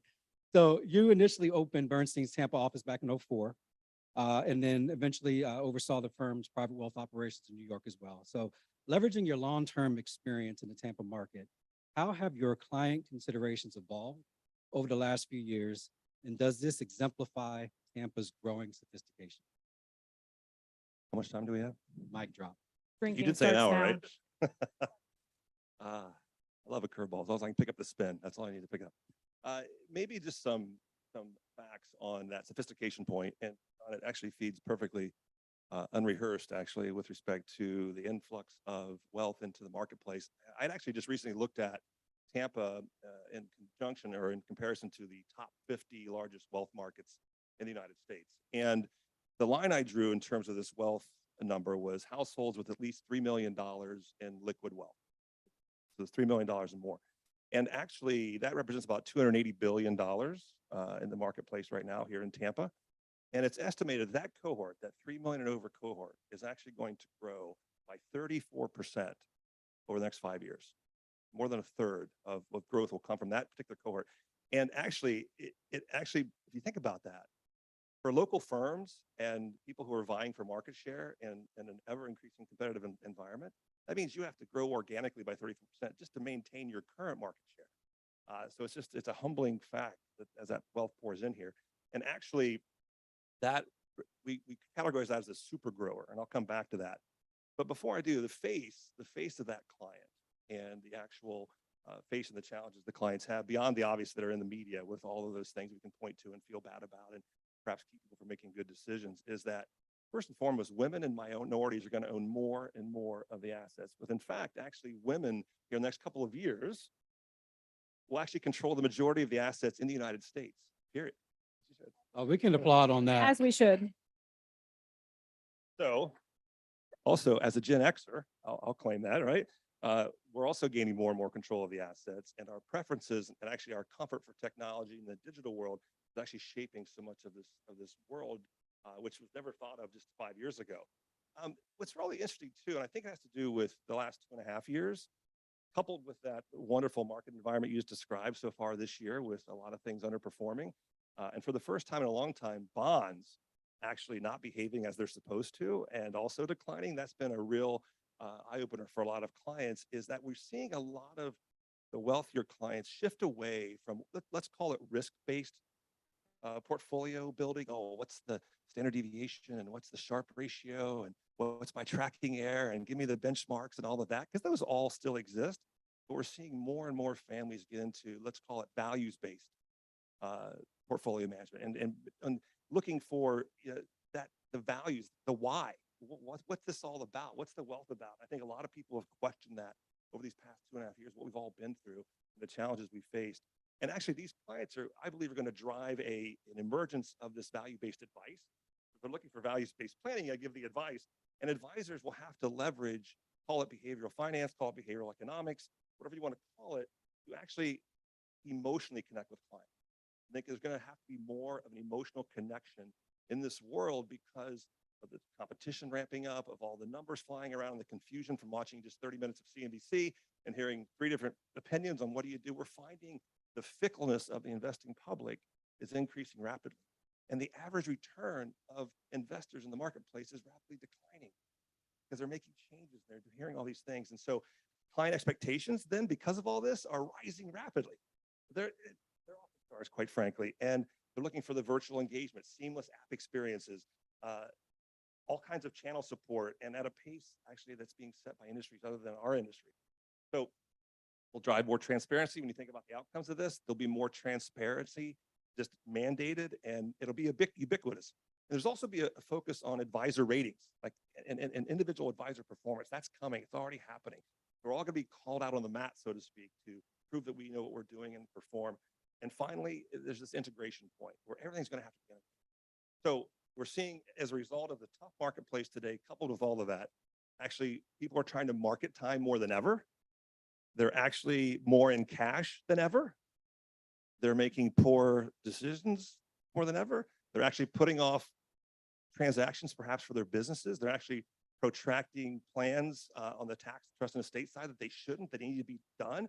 And this is actually challenging for all of us. So I'll stop there because I'll keep going. But So I hope you guys caught all that because we had standard deviation, we had, I think, value-based, emotion, as well as a digital immersive experience, all wrapped up. Well done, sir. Thank you. So, Brooke, I'm going to hand you the mic for this next question. Joel, thank you again. So we touched on small business and SBA lending, and SBA lending is really popular in part due to several of the new programs that have been launched over the last couple of years. And with Tampa's population growth, it's likely that SBA lending products are going to increase in desire and need. So how will these products remain essential to Tampa's small businesses, and what considerations are underway to expand SEDCO's offerings to drive continued growth? Well, thank you for the question. So we have seen an insane growth. We have year over year, and last year was a record year, and this year we're up 60% in our fundings for just the SBA 504 loan program. And for those of you who don't know, the 504 loan program is a public-private partnership with a lender and a CDC like SEDCO for fixed assets. Mainly 95% of our deals are owner-occupied commercial real estate. On the legislative side, we had a big win it got passed in December. So there's legislation that gets passed and then regulation that got passed, I guess came out last fall for the debt refinance. So now we're able to refinance other government debt without saying any terms. It's called the 7A, which is a good thing because the 7A is usually tied to prime. So we're able to actually refinance 7A debt into 504 debt. And that's really important now because a lot of 7A loans are tied to prime. As you've seen prime go up significantly, it's now 5.5%. And so with that max rate of 2.75 over prime, getting into a fixed rate is going to be important for these small business owners to essentially, help their cash flow going forward. Just in big round numbers, the 504 and 7A loan program has appropriations of $45 billion. And in the Tampa Bay market, just in the 7 counties that I consider Tampa Bay, there has been just this fiscal year. So through June 30th, for 9 months of this fiscal year, there's been $500 million given through the 7A and 504, about 245 in the 7 in the 504, and about 255 in the 7A. So small business is actually very big business, especially via the SBA loan programs. And you brought it up with PPP and EIDL. SBA has certainly come to the surface for a lot of business owners, even the most affluent ones. That's fantastic. So I'm hopeful that that's good for our small business community as well as your organization and driving growth throughout the community. So great insight there. John, I'm going to hit you up with an individual question right now. So are you up? Ready? I'm ready. All right, brother. Here we go. Considering the low tax and business-friendly environment Tampa Bay and Florida are known for, how will the region continue to draw the interest of investors? And are there any regulations that may present barriers to investment opportunities? Good question. Not Tampa Bay specifically, but Florida in general is one of the lowest regulated states in the country, which makes it a very attractive destination for business. I've talked to the two governors, both of them that are now in the general. Both of them have promised they're going to keep state with no personal income tax, which I'm very glad to hear because that is a big selling point to attract businesses and individuals to the state. So I think that's key.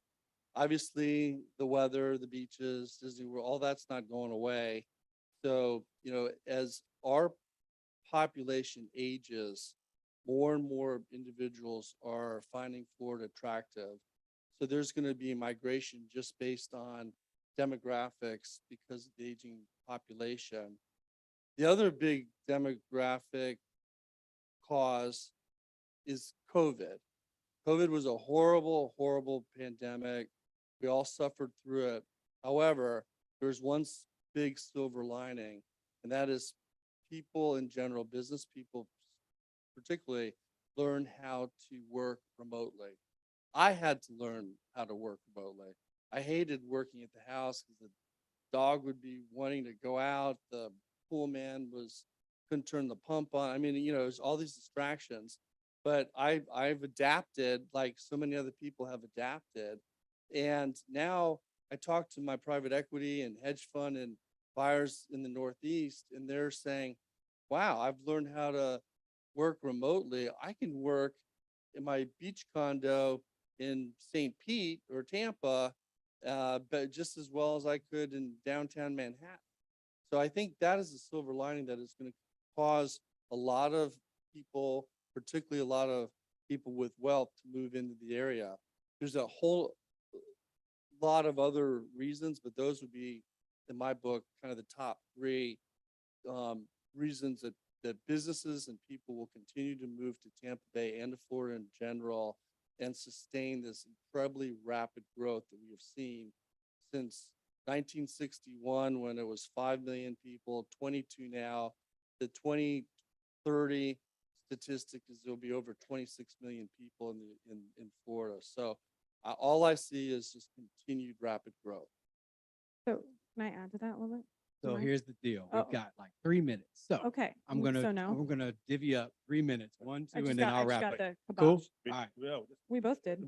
but Brooke, share a factoid. No, you it's get the fine. next Share a minute. factoid. No, go ahead. Go ahead. Oh, I'm gonna wrap. I'm gonna be last. Okay, you go. Oh, you don't want to jump in? Who's No, we're going? good. We're Okay. good. Can I share a fact? Can I share a You want fact? to jump in? There goes our 3 minutes. I know. Right? Let's Jeez. argue. Pay Let's attention. argue for 3 minutes. I was gonna say that I've talked to two Say it CPA anyway. firms, we're friends, two CPA firms in Tampa, large CPA firms. And to your point, people are learning to work from home. And so what's happening is those people are migrating from New York and California and getting paid New York and California salaries and moving to Tampa. And the CPA firms aren't willing to pay that. And so I think someone talked about on the panel, their CPA firms are short. That is, while it's a good thing, that's also, a negative outcome. Yeah, and I just was going to support my friend John here. With respect, I mentioned the super growers earlier. The other ones, just for what it's worth, are Salt Lake City, Austin, Charlotte, Portland, and Orlando, actually, are in that cohort of the super growers. And what's interesting about the mix of the population growth you just mentioned is actually that high net worth household line that I drew at $3 million is actually, that cohort is growing 5 times faster than Florida's population as a whole. When you think about as the population grows and continues to grow, the makeup of that population is skewing toward the higher end and the wealthier end, that capital and that ability to do what you talked about. And at the end of the day, the diversity point here is also key. The non-white households in that same category are growing much faster than the white households. And so we have to prepare for that as an industry, as business leaders and all of that, and question ourselves, what are we doing about all that change in the demographic? Well, that's a good thing. Diversity is a good thing. Equity is a good thing. Inclusion is a good thing. I want to thank everyone for your time. I know we've gone over a little bit, but hopefully you've gotten some insight into the dynamics that are influencing our market and how the wealth landscape for the markets that we serve are looking very, very good. Thank you so much. Thank you to the panel.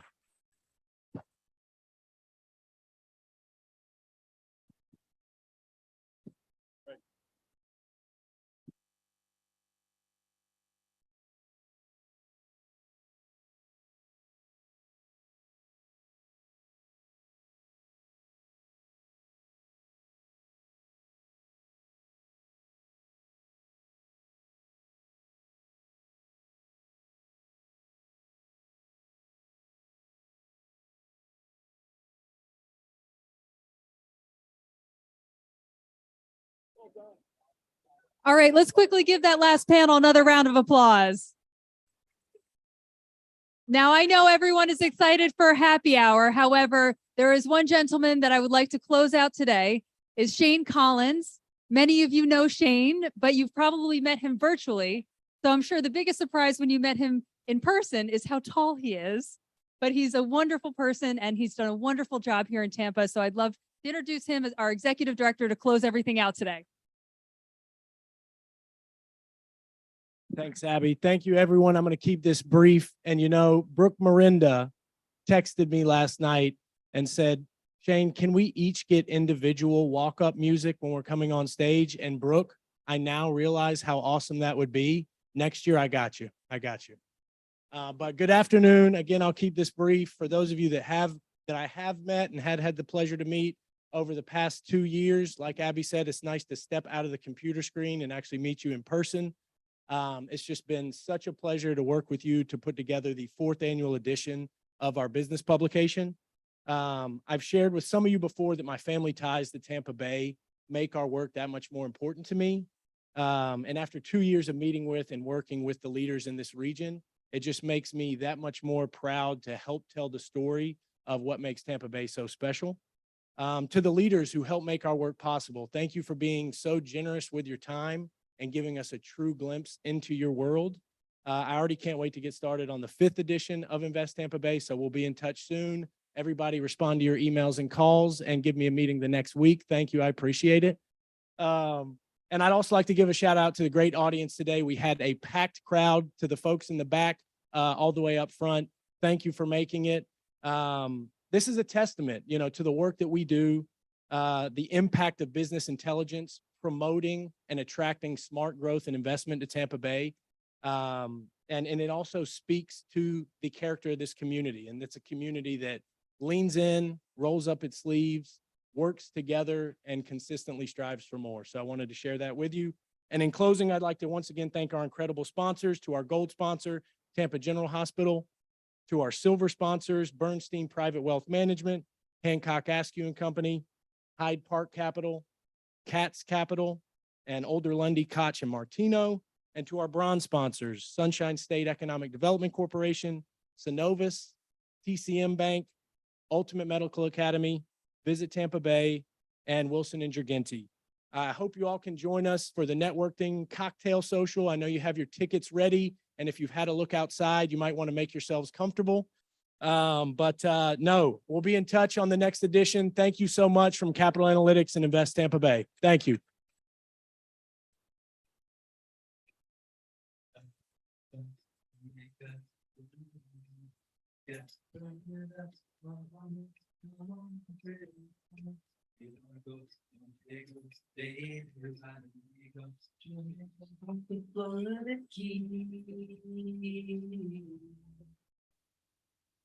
There's a place called Kokomo. That's where you wanna go to get away from it all. Bodies in the sand, tropical drink melting in your hand. We'll be falling in love to the rhythm of the steel drum band. Down in Kokomo.